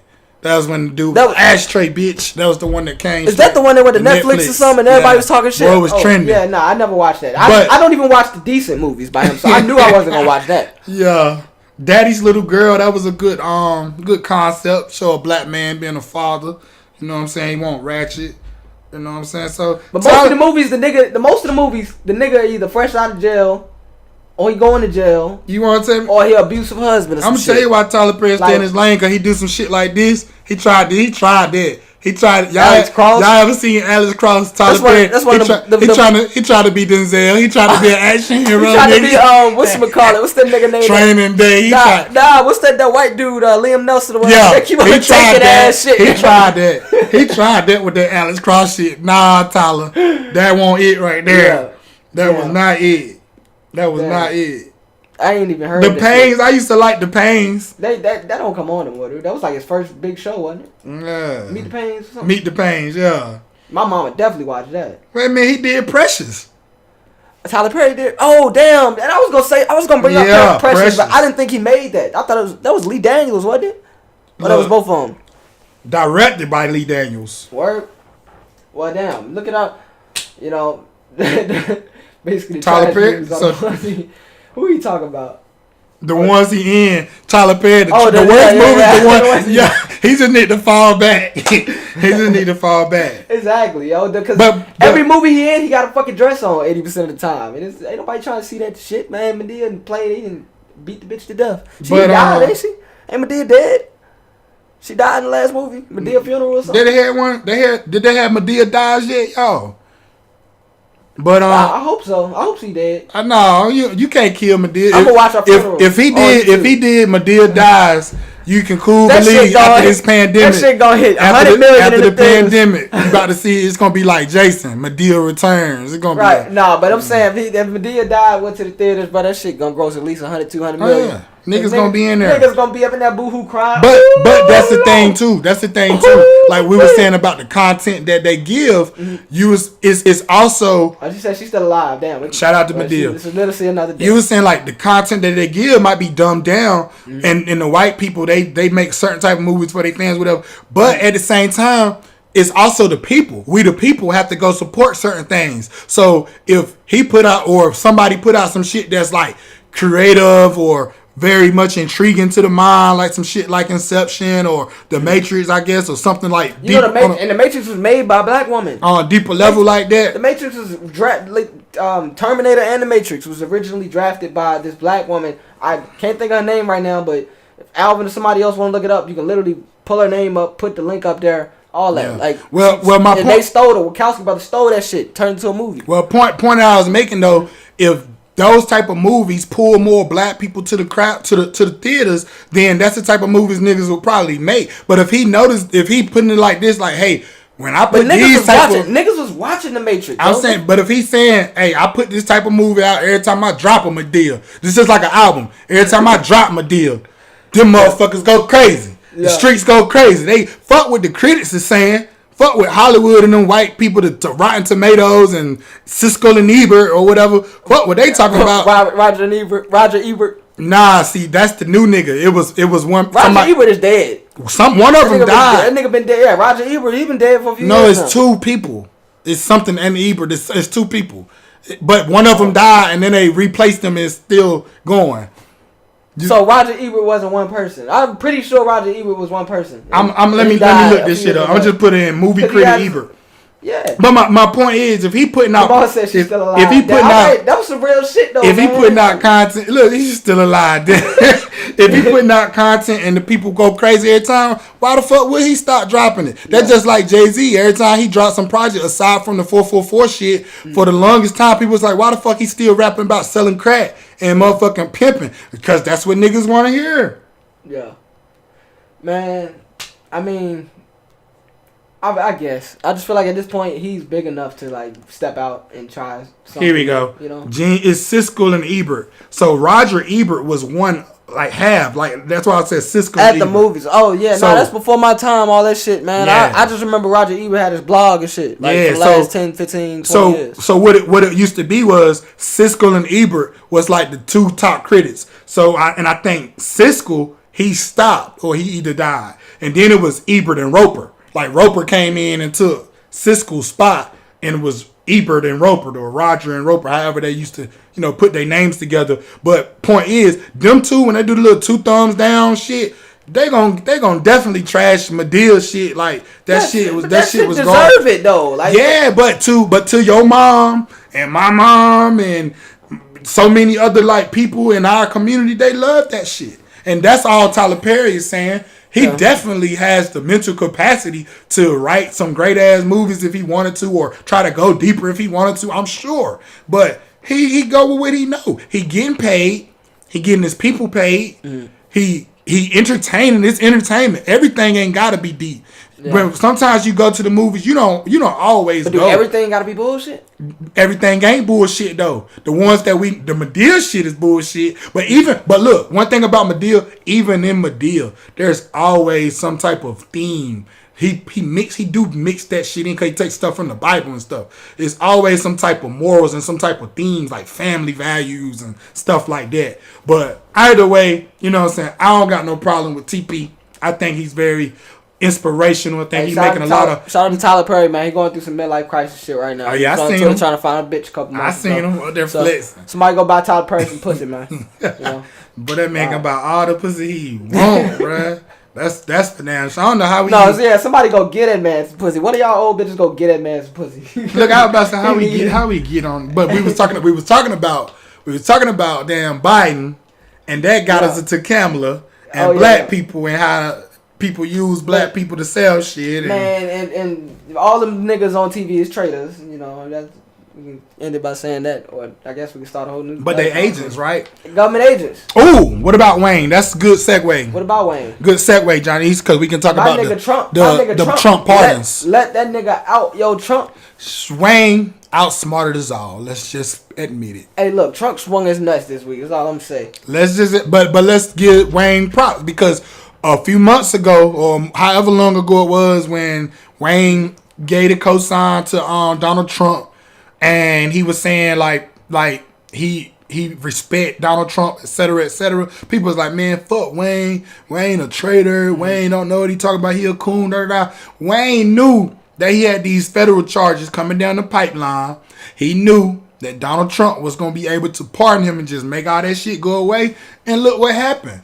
So I don't give a... If I'm Wayne, I'm doing the same fucking thing, because at the end of the day, especially when you get to a position that he in anyway, there's a lot of niggas that already been saying shit like that about Wayne. About like Wayne ain't in the know, or Wayne don't give a fuck about black people like that, etc., etc. Wayne been low-key been proving niggas over the last few years. He said some shit...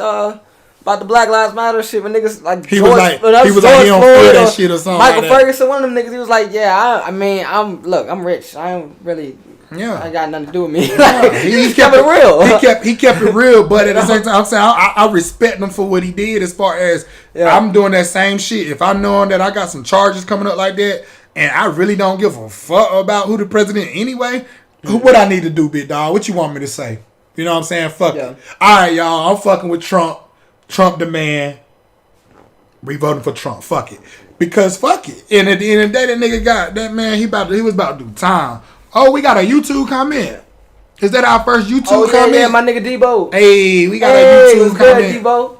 Yeah, bro, you gonna have to run it back, man. We didn't even talking like shit. We been talking about a whole lot of shit. Johnny said he said a white cop saved his life. Yeah, he always tell that story.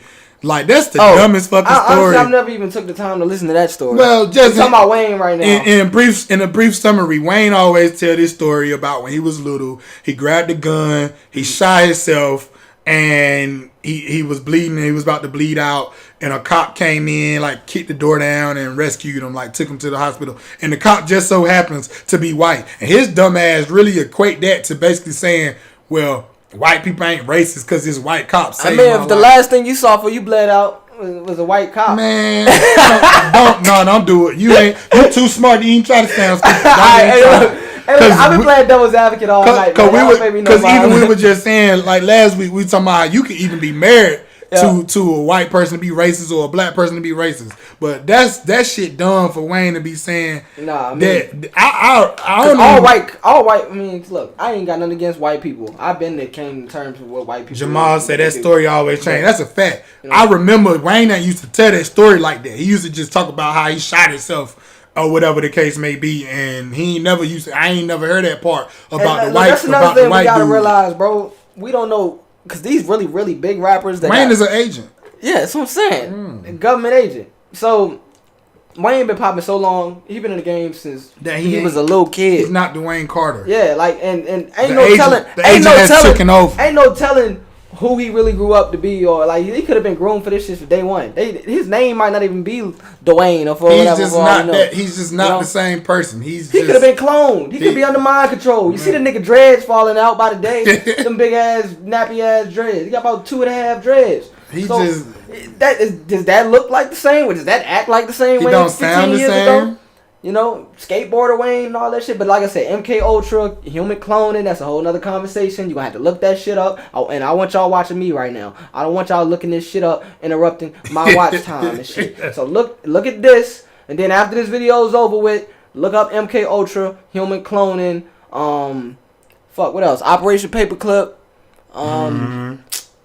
Yeah, man. I think that's probably the main. I mean, even in the Matrix, like if you watch the Matrix, Matrix kind of break the shit down. How it's basically like they're saying like humans, they have a sleep, like just sleep or whatever, right? Mm-hmm. And the agents are basically able to just go into our bodies and be us, and which. But that's more so touching on holographic universe and shit like that too. You know, Michael Talbot got a book. I'm actually still reading that book. Michael Talbot, Holographic Universe. Look that up on Amazon.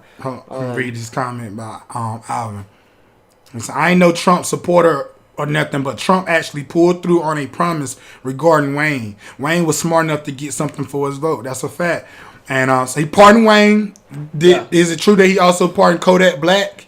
I ain't seen Kodak on the internet, and I feel like if he was out, I guess it don't work that Kodak fast. Black name, he changed his name to Bill Clackett, some shit.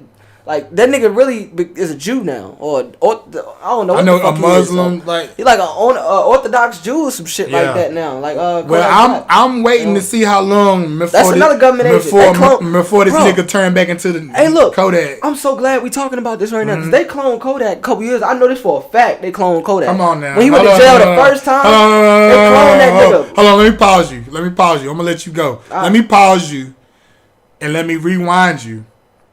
Did you just say you know this for a fact? Yeah, because he said it. So you know this for a fact that they cloned New Kodak said this on a Instagram live video right after he got out, like a month or two after he got out. He was on Instagram live. And what did he say? And the nigga wasn't looking like the old Kodak. Nigga wasn't sounding like the old Kodak. Nigga was acting weird and shit. So one of the fans on the chat was like, "What a old Kodak at?" And was like, and New Kodak looked at the shit for a second, and then he was like, he's still locked up. He's still locked up. He ain't coming back. So shit like that. So you don't think it's possible? It's at least possible that he was just fucking with the dude and he was just joking.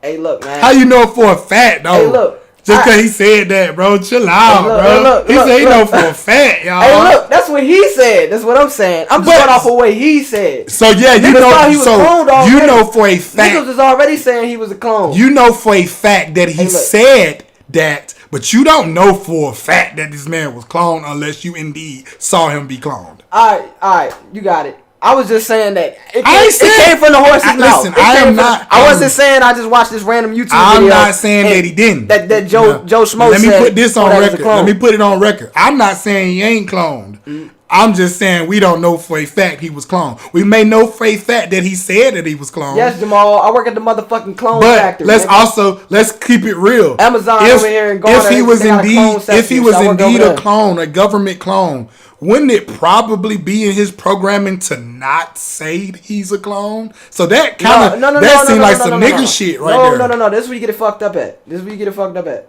Because it's 7 years more than crap. Yes, badly. Because he is talking crazy. Hey, look, if you don't, like I said, if you've never heard of this shit before, it's going to sound crazy. Look, Johnny said he was talking. No, she been watching all 3 episodes. That's why she know what you drink. Look up MK Ultra. Johnny said he was talking about his always was locked up. The old Kodak locked up. You know what I'm saying? Who said that? Johnny's. She from where we from. He was talking about his always was locked up. It shall remain nameless. Hey, look, man. Did you see that video, Johnny's? Did you see that video, though? I need to know if you actually saw the video. I need to know that you actually see it. 7. Yeah, look, my nigga Debo said it. Kodak Black is a clone. Wait. Debo187 from YouTube says Kodak Black is a clone. Well, there you have it, guys. Yep. That's it. Yep. I guess he is a clone. Yep. My nigga Debo know. Like I said, look up MK. Crazy, MK space Ultra. It's 2 words. MK, the letter M, the letter K. Oh man, Ultra. Look that shit up. That's the mind control human program. Hey, mind control program that they had going. Because you know for a fact they started in the 50s. You know for a fact, and this nigga Debo said Kodak Black is a clone. So Hitler had a clone. I ain't got nothing. I ain't got nothing against that. They killed Hitler clone. In World War II, Hitler had a clone. They killed his clone in World War II. How you know that? When they said they killed Hitler, and then Hitler moved to like Brazil or Venezuela or some shit and lived out the rest of his life peacefully. Nigga ain't died till like the 80s, 90s. So he really won't mean. No, what I'm saying is that Hitler did probably kill motherfuckers. Is what I'm saying. So why he didn't keep killing niggas if he was still alive? Because he fucking. They said Hitler was with the shits, okay? Right. The government and all these motherfuckers that run the world, they planned that shit together with Hitler. Put my Bernie they had to motherfucking kill this fake Hitler, this clone Hitler, so the real Hitler can go about his way and live peacefully the rest of his life without motherfuckers actually noticing or putting 2 and 2 together and being like, oh my gosh, that's Hitler. No, because Hitler died decades ago. He probably changed his look at Jamal. So, oh shit. Debo the supervisor at the clone factory. So you know it's the truth. Hey yo, yeah. Debo actually put me on at the clone factory. That's crazy. He started before you? Yeah, he started for me. Hey Debo, these niggas on Facebook. It's a fact Hitler had a clone. Hold on. Where Debo at? Debo, can you confirm? Debo. Can you confirm, Debo? Up, Debo 187 from YouTube. Can you please confirm? Go watch this on YouTube. Did Hitler have a clone? Backing me up in real time. What about Gucci Mane? Gucci Mane, oh yeah, that's definitely a clone. Come on, man. He trying me right now, man. Don't try me on this shit, yo. Gucci is a clone. I knew you was going to go somebody on that. I need somebody on Facebook to back me up right now, saying Gucci, yes, Dave Chappelle is a clone. Dave Chappelle, you can look at the new Dave Chappelle from the old Dave Chappelle. Been working now. 2005 to 2020, you can see Dave Chappelle. He was never that big. His head wasn't like that. His voice didn't sound like that. What year? 2005, which was the last year. So you telling me in 15 years this man ain't put on no pounds? Bro, I'm just saying when he went on Oprah and was trying to expose the industry and said he's trying to kill me and saying all of this shit that the damn. Like, he was acting all crazy and paranoid right before he went to fucking Africa for a few months. That's what I'm saying. That was the original Dave Chappelle. And you can look at that Dave Chappelle, compare him to the new Dave Chappelle. I just got one question. Tell that nigga that is not the same person. I just got a question. Mm-hmm. Regardless of whether he's gain weight or age, it's not the same person. Are you just saying this, or is this also indeed a fact? Alright, look, I ain't fucking with you. I ain't saying this indeed. Alright, I'm gonna just drop it. I'm gonna just drop it right now, and I'm gonna say everything I say is alleged. Everything I say is allegedly. All right, okay. That's all. Because like to be honest with y'all, I believe this stuff more than I don't believe it. I just don't like the whole it's a fad, and I know for a fact. Josh said Seven watches Stranger Things before he goes to sleep. The crazy thing is, I've been meaning to watch Stranger Things for years. I watched a couple episodes. I think you will like it. I know I would like it. The crazy thing, so it's a movie on Netflix right now with the dude Damdris from Snowfall, but he's in the army, but he's like it's set in 2038. So they're like a drone pilot. He's a drone pilot in the army, so he don't even go out nowhere. They just inside these boxes fighting wars and shit. So he do some shit, and I don't want to tell the whole movie, but he got to go report to a general. His general is the guy who played in the Marvel shit, the flying nigga. And, which flying nigga? It's a lot of flying niggas. No, the nigga that be with Captain America. Oh, you talking about Falcon? Yeah, that nigga. Oh, the black nigga. That nigga, yeah. So that nigga is his in command, his general or whatever. But he's like a robot. He's like some futuristic 2038 and shit. Hell yeah. But so he fully robot or he like partial robot? Like nope, he looks like a human until he like hit some shit and you can see like his actual skin. But the point is, it's crazy because he kind of did some shit like he like faked his own death. It was the war going on, faked his own death. Don't want to tell too much, but it just made me think about it when you were talking about the Hitler shit, and it was like he was playing both sides. They put all of the real shit in the movies, like the technology. Hold on. Breaking news. His name is Anthony Mackie. Okay. But breaking news. It is a fact, everybody. AJ and Free are clones. Goddamn. And Mama T. Hold on. Where's my boy on YouTube? What's his name? Debo, can you confirm? I don't think Debo's fucking with us. Can you confirm that AJ and free D-Boy ain't on here no more, I don't think, man. D-Boy ain't fucking with us. All right, well, I don't know about that one then, Jamal. I can't get my boy D-Boy to confirm it. But, But yeah, my cousin Alvin said they promoting transhumanism. That's definitely right. Like what I was talking about on the movie? Yeah. Even the video games like Cyberpunk 2077 that just came out in December. My girl got me that for Christmas. It's called Outside the Lines, I believe the name of the movie. So I don't want to tell too much, but the end is basically saying it's like a sign basically saying that this ain't no shit we really want to do. But it's too late. It's too late. Like robots and all that shit, it's too late. You saying it's already too late for us to stop the takeover? For us to this already in work. Like for one, they already creating robots. You seen them like Boston Dynamics robots? Bro? Yeah, bro. Them motherfuckers. They look scary. Hey, look, when the purge come, that's scary. That's who you need to be worried about.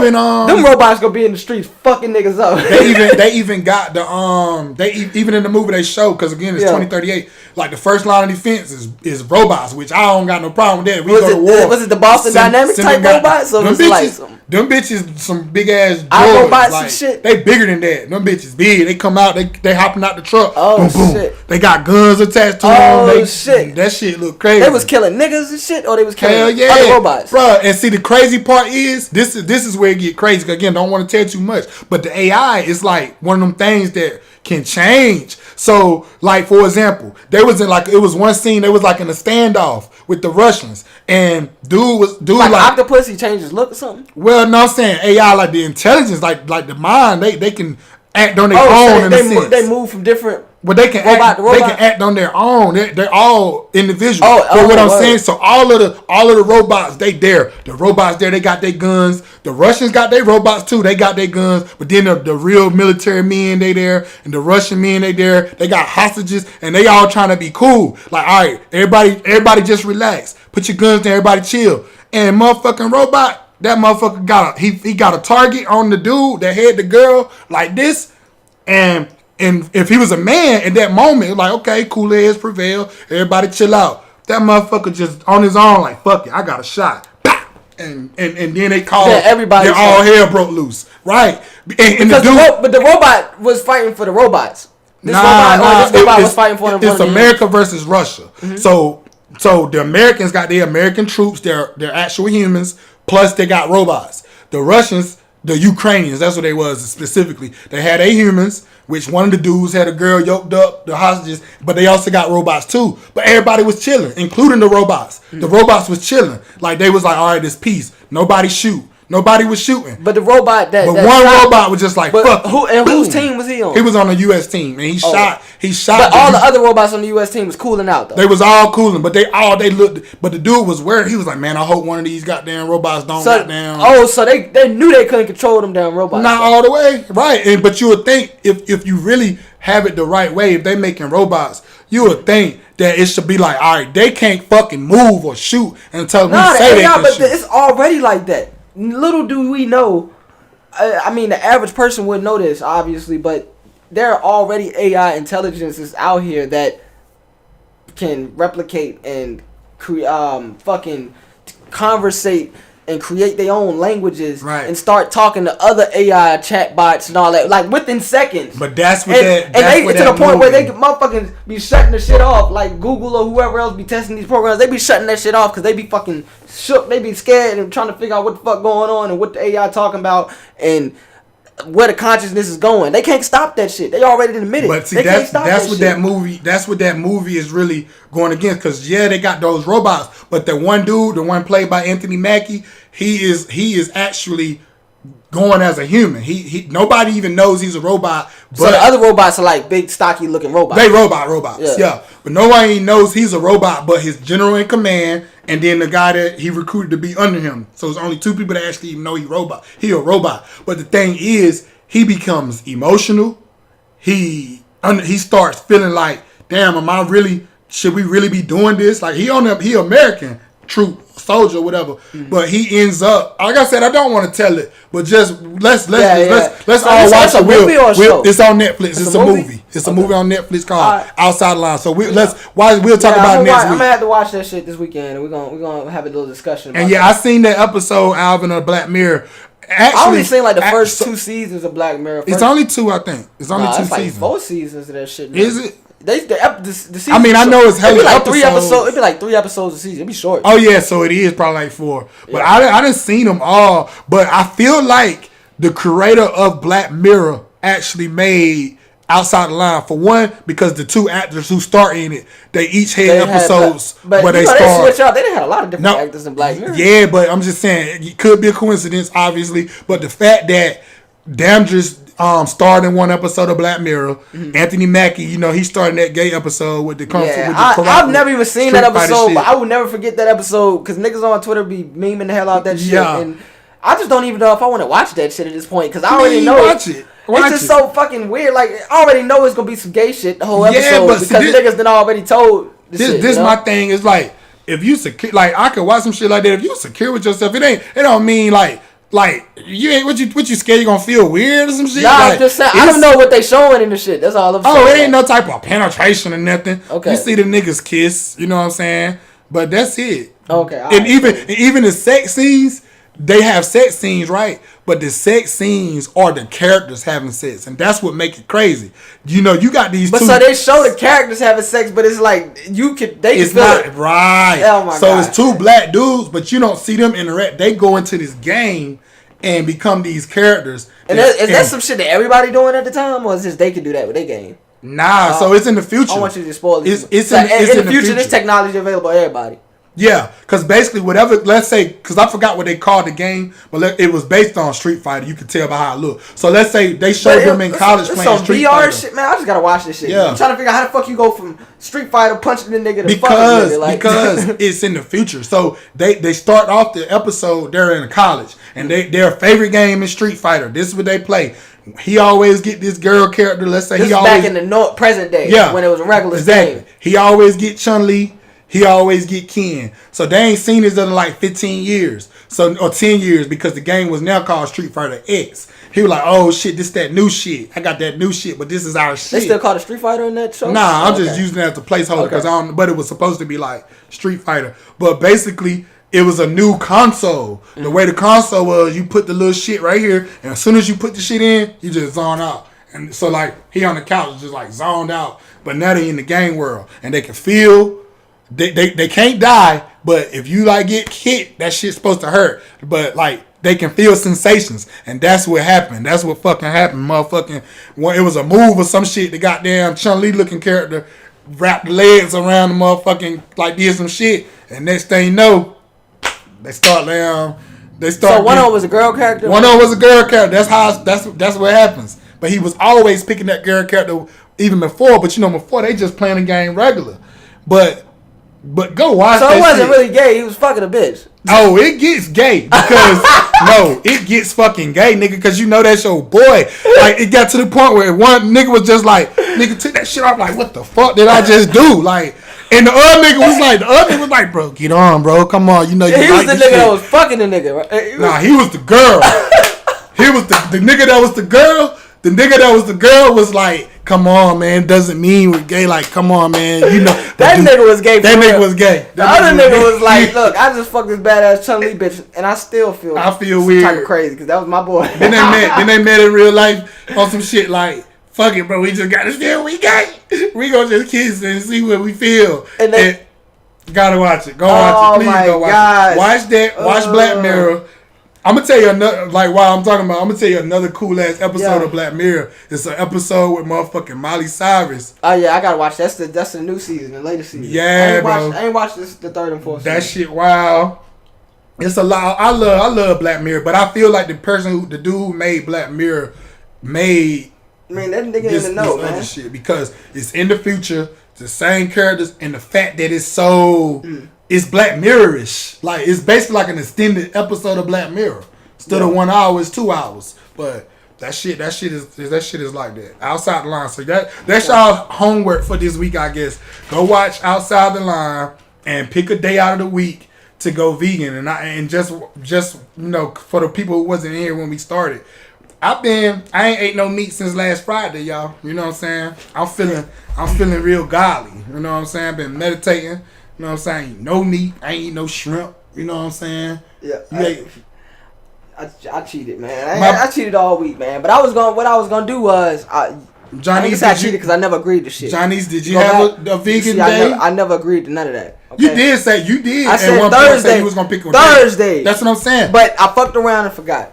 Damn. I had lunch. I was a busy day yesterday. So let's pick another day this week, and this time I'm gonna remind you.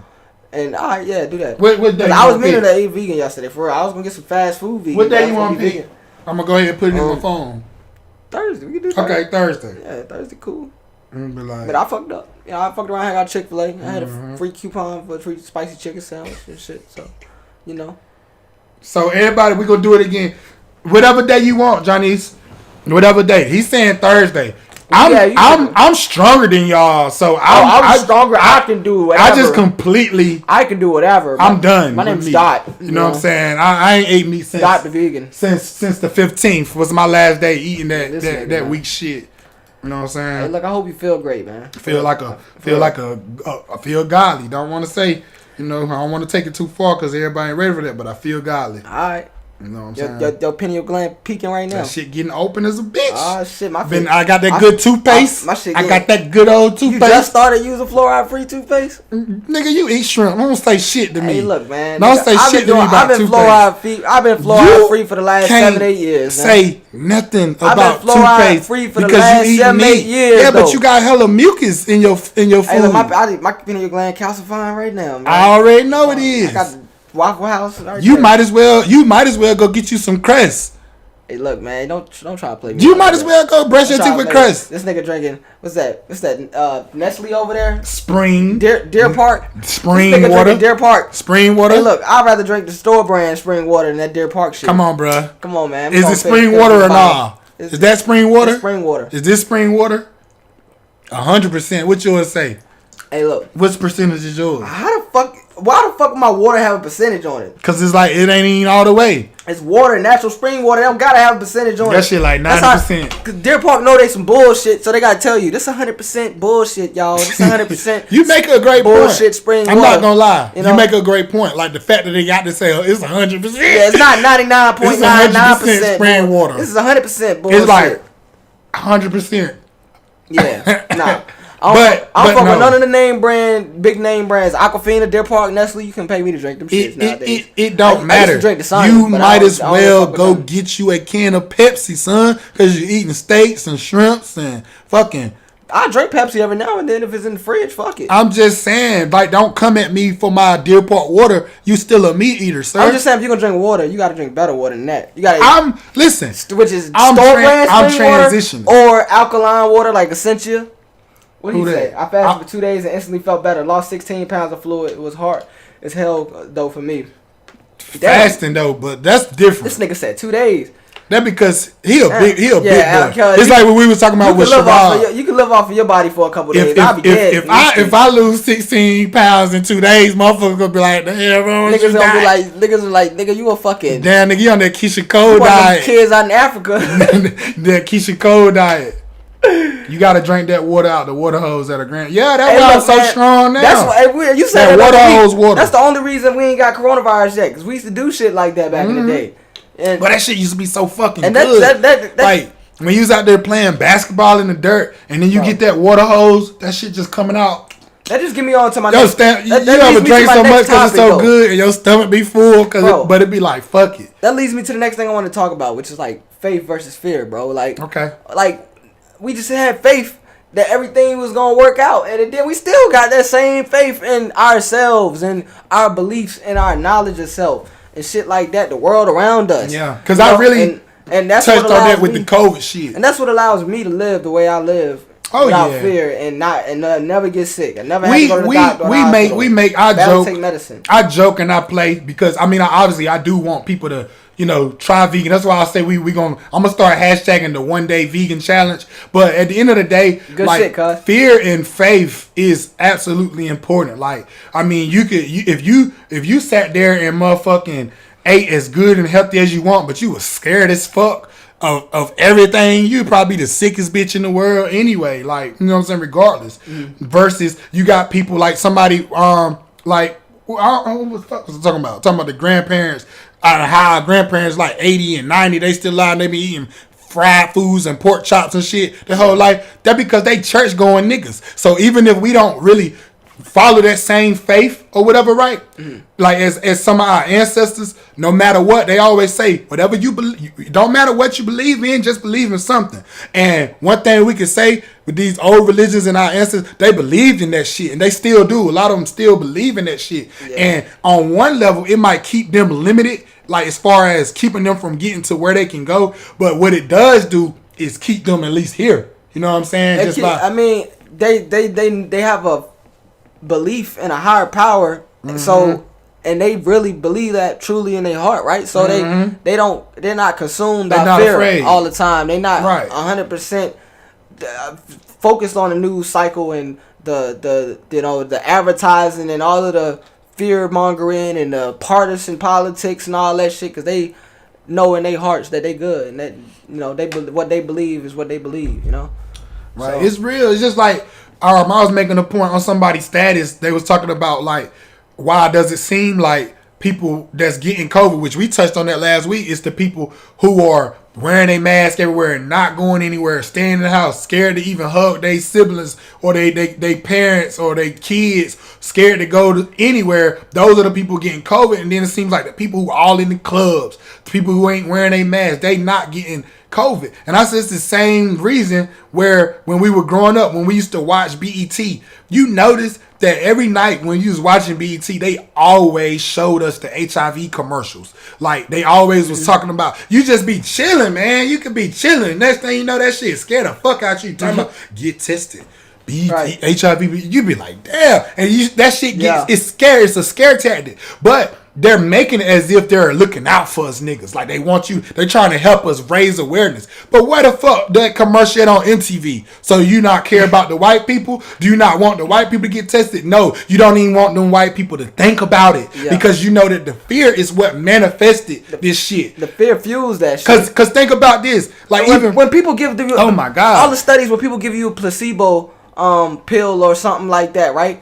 And they give the other person the actual medicine, but both of y'all get better at the same rate. That's because you believed that the shit was gonna work. You believed that you was getting medicine, and that's the stress kills. That's a lot of the shit. A lot of the shit and that they sell in the counters is more powerful than faith, because faith, sugar pills. Faith, you got to continually press and try to think positive. Whereas fear will just jump on your fucking brain automatic, and you got to try to get it off. But at the same time, this shit go back. Like think about it. According to religious texts and shit, at one point people didn't die, right? Okay, like people lived like thousands, like years, like 1,000-year lifetime. You want to know why? You want to know why? Because they didn't even know what death was. So when the world started, and not only that, that was before we was fully fucking like locked down now with the calcified pineal glands and all that too. Well, I'm saying like at some point we didn't even have to eat. We got all our nutrients and shit from the sunlight. We could just go out there and sunbathe, and that's how niggas. That's before we got fully locked down and our shit got calcified. Right. But that was how niggas ate. We didn't even have to eat unless we wanted to. But this let me try to finish it.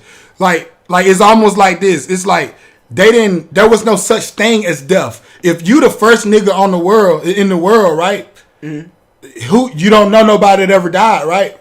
You don't know a nigga that you can't possibly know a nigga that ever died if you the first nigga. So there is no such thing as the word death. There is no dying. So if there is no dying, I cannot think about dying. If I cannot think about dying or even fathom dying, I'm gonna probably live forever. And like you said, probably not forever, but for like 1,000 years until like my body literally just fucking crumbles or whatever. And if you talk about the first people, the very first people, they was here before the world was physical. It was spiritual back then. But then it became a physical world over time. There was no death. There was no sin. There definitely wasn't no death. But then when they talk about the first murder, the first death was like Cain and Abel. Mm-hmm. Even when they say he killed him, like he beat him with a rock, they say that nigga laid there for days, like turning blue, because motherfuckers like, where's your brother? Motherfuckers like, I don't know, like they probably kicking it. Imagine this. They ain't know nothing about nobody dying. This nigga just laid there dead because this nigga done beat him with a rock. But they probably was kicking this nigga. This nigga was turning blue. Like, yo, wake the fuck up, nigga. Wake up.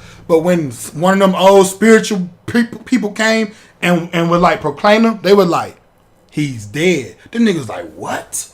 We can die? And next thing you know, now death is introduced. Niggas start dropping like flies. Because now it's introduced. They're afraid. Oh, we can die? That fear was introduced. But before that fear was introduced, there was no death. So the point is, you fast track how they introduced these diseases. They introduce these diseases with fear, because the fear will manifest into reality. And if you don't believe that fear can manifest into reality, then how can you believe that your faith can manifest into reality? Because it's the same energy. From there, all they got to do is put the little bug out, the little radiation, or whatever the fuck they going to do to infect your ass. And from there, the fear going to take care of the rest. Mm-hmm. You know? But as many times as I done been out with my mask off or my nose out, I don't even cover my nose when I'm in the store nowadays. I should have been got the Rona. I should have been up to somebody's hospital the way they talking about that shit. You know? Lately, I have my shit because I might be in these like bougie stores like Target and shit like that. You can't go in Target with your shit. Nah, I ain't gonna stand. I go in them stores with my mask on. I just don't never cover my nose up because I got glasses and my shit be getting fogged up when I close. Bro, I can imagine. I be mad as hell, bro. I'm like, fuck that shit. So I stopped doing that shit a couple months ago. And, but I ain't out here acting. Like I said, we not ever gonna be the ones who advocate and say that shit not real. There is no such thing as COVID. It's all hoax, because obviously we all know people who have had COVID, who died, etc., etc. But at the same time, it's that fear is what's manifesting and making motherfuckers just get more and more of it. It's deeper than the external. That's all I'm gonna say. Yep. That's all I'm gonna say. And I definitely agree with you, cause fear lowers the immune system, man.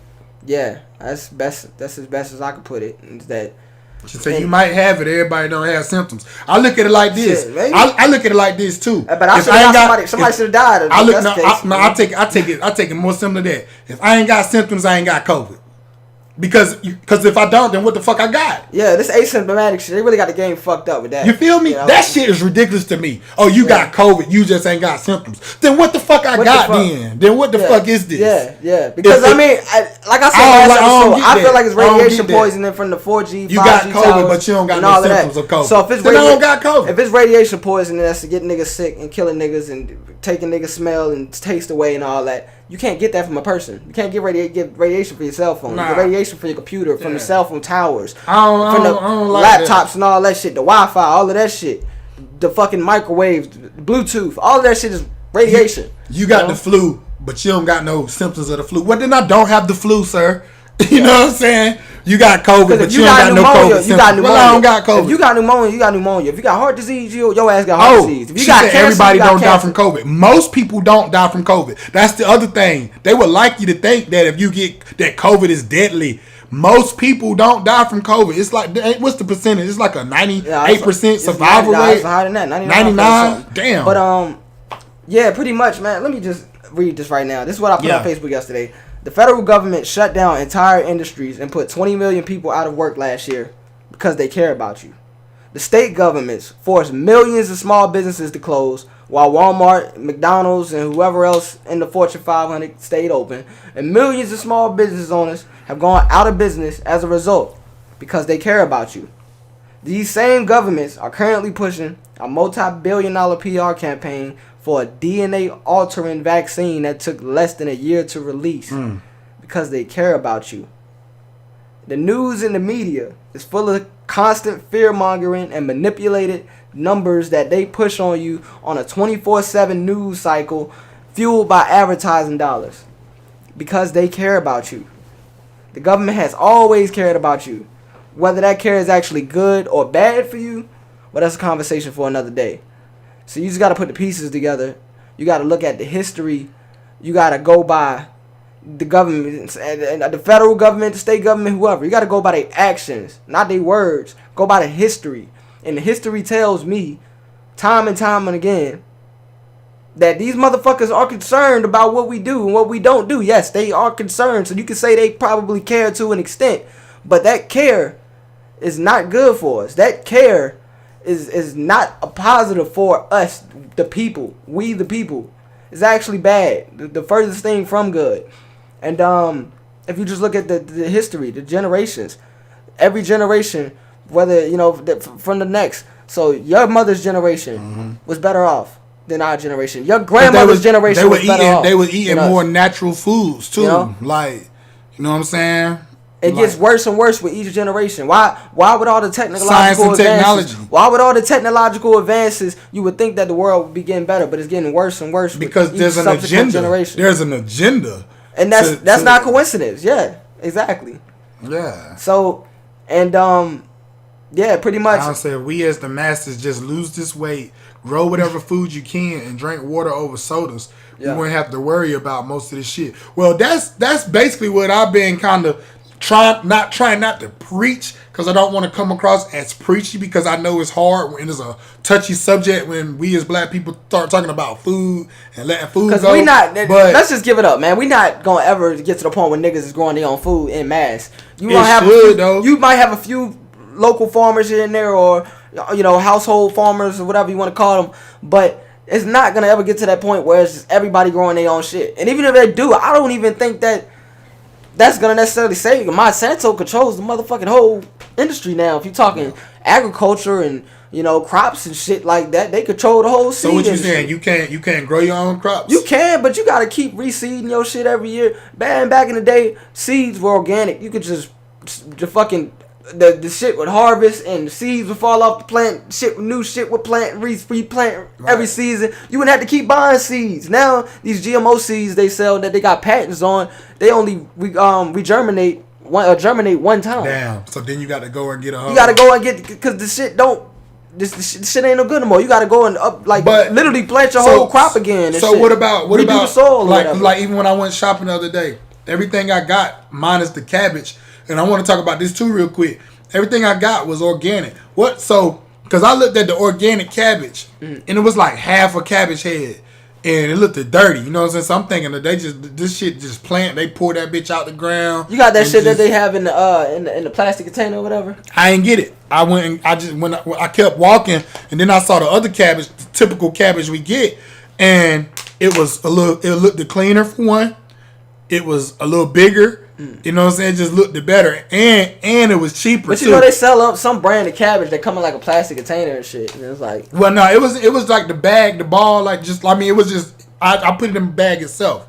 Like I had to bag it or whatever. But I'm saying like what I'm asking, what's the difference? So it's just like some shit that they sprayed on the cabbage, probably to keep it green or to make it bigger. A lot of it's now organic. Bro, a lot of this shit don't even be like fucking actual food. Real. Like I seen this video.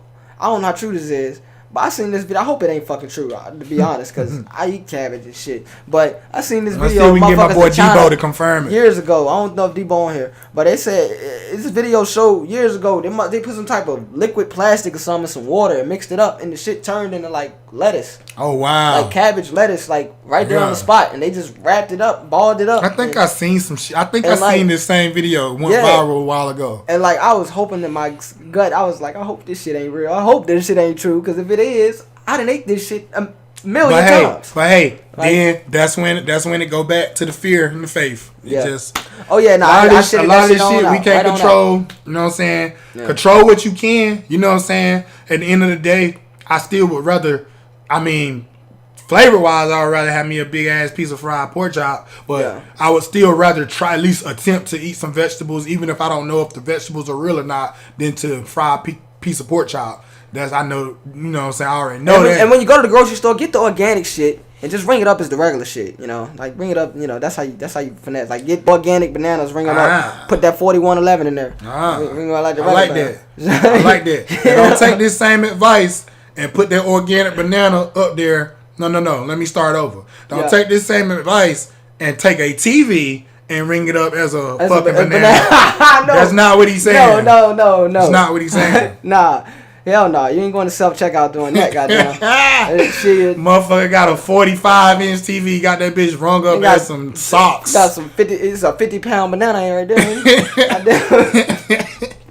But yeah, he said, veggies look perfect, then it's fake, nothing grows perfect. Them organic fucking lemons and Lowe's foods be looking about fucked up. They like they need a little bit of TLC. But you go to the regular, conventional lemons, them motherfuckers big as hell, all shiny and shit, all perfectly bright yellow. I was like, oh, that's that shit. They got the wax on them shit, making them That's another thing. You gotta wash the vegetables and shit. Get the wax off them too. Well, oh yeah. I finna say I'm gonna wash them. I'm gonna talk about this shit all night. Anyway, I'm about to say we can fake cabbage in China on YouTube. He said search fake cabbage in China. See, that's what I was talking about. Fake Jamal cabbage. said he's seen it too. But you want to wrap it up, bro? Because like this is the thing.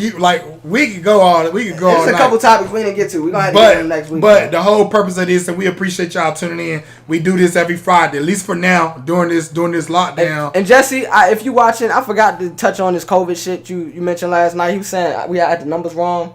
I saw like 800-some thousand people died in 2019 and 2020. So I just wanted to clarify that. But according to the numbers, I don't know if these numbers are true either, because the government can put out any numbers they want. These websites put out any numbers they want. But it says 2.6 million people died in like 2019 in the U.S. and like 2.9 or almost 3 million people died in 2020. Like a 0.2. So it was like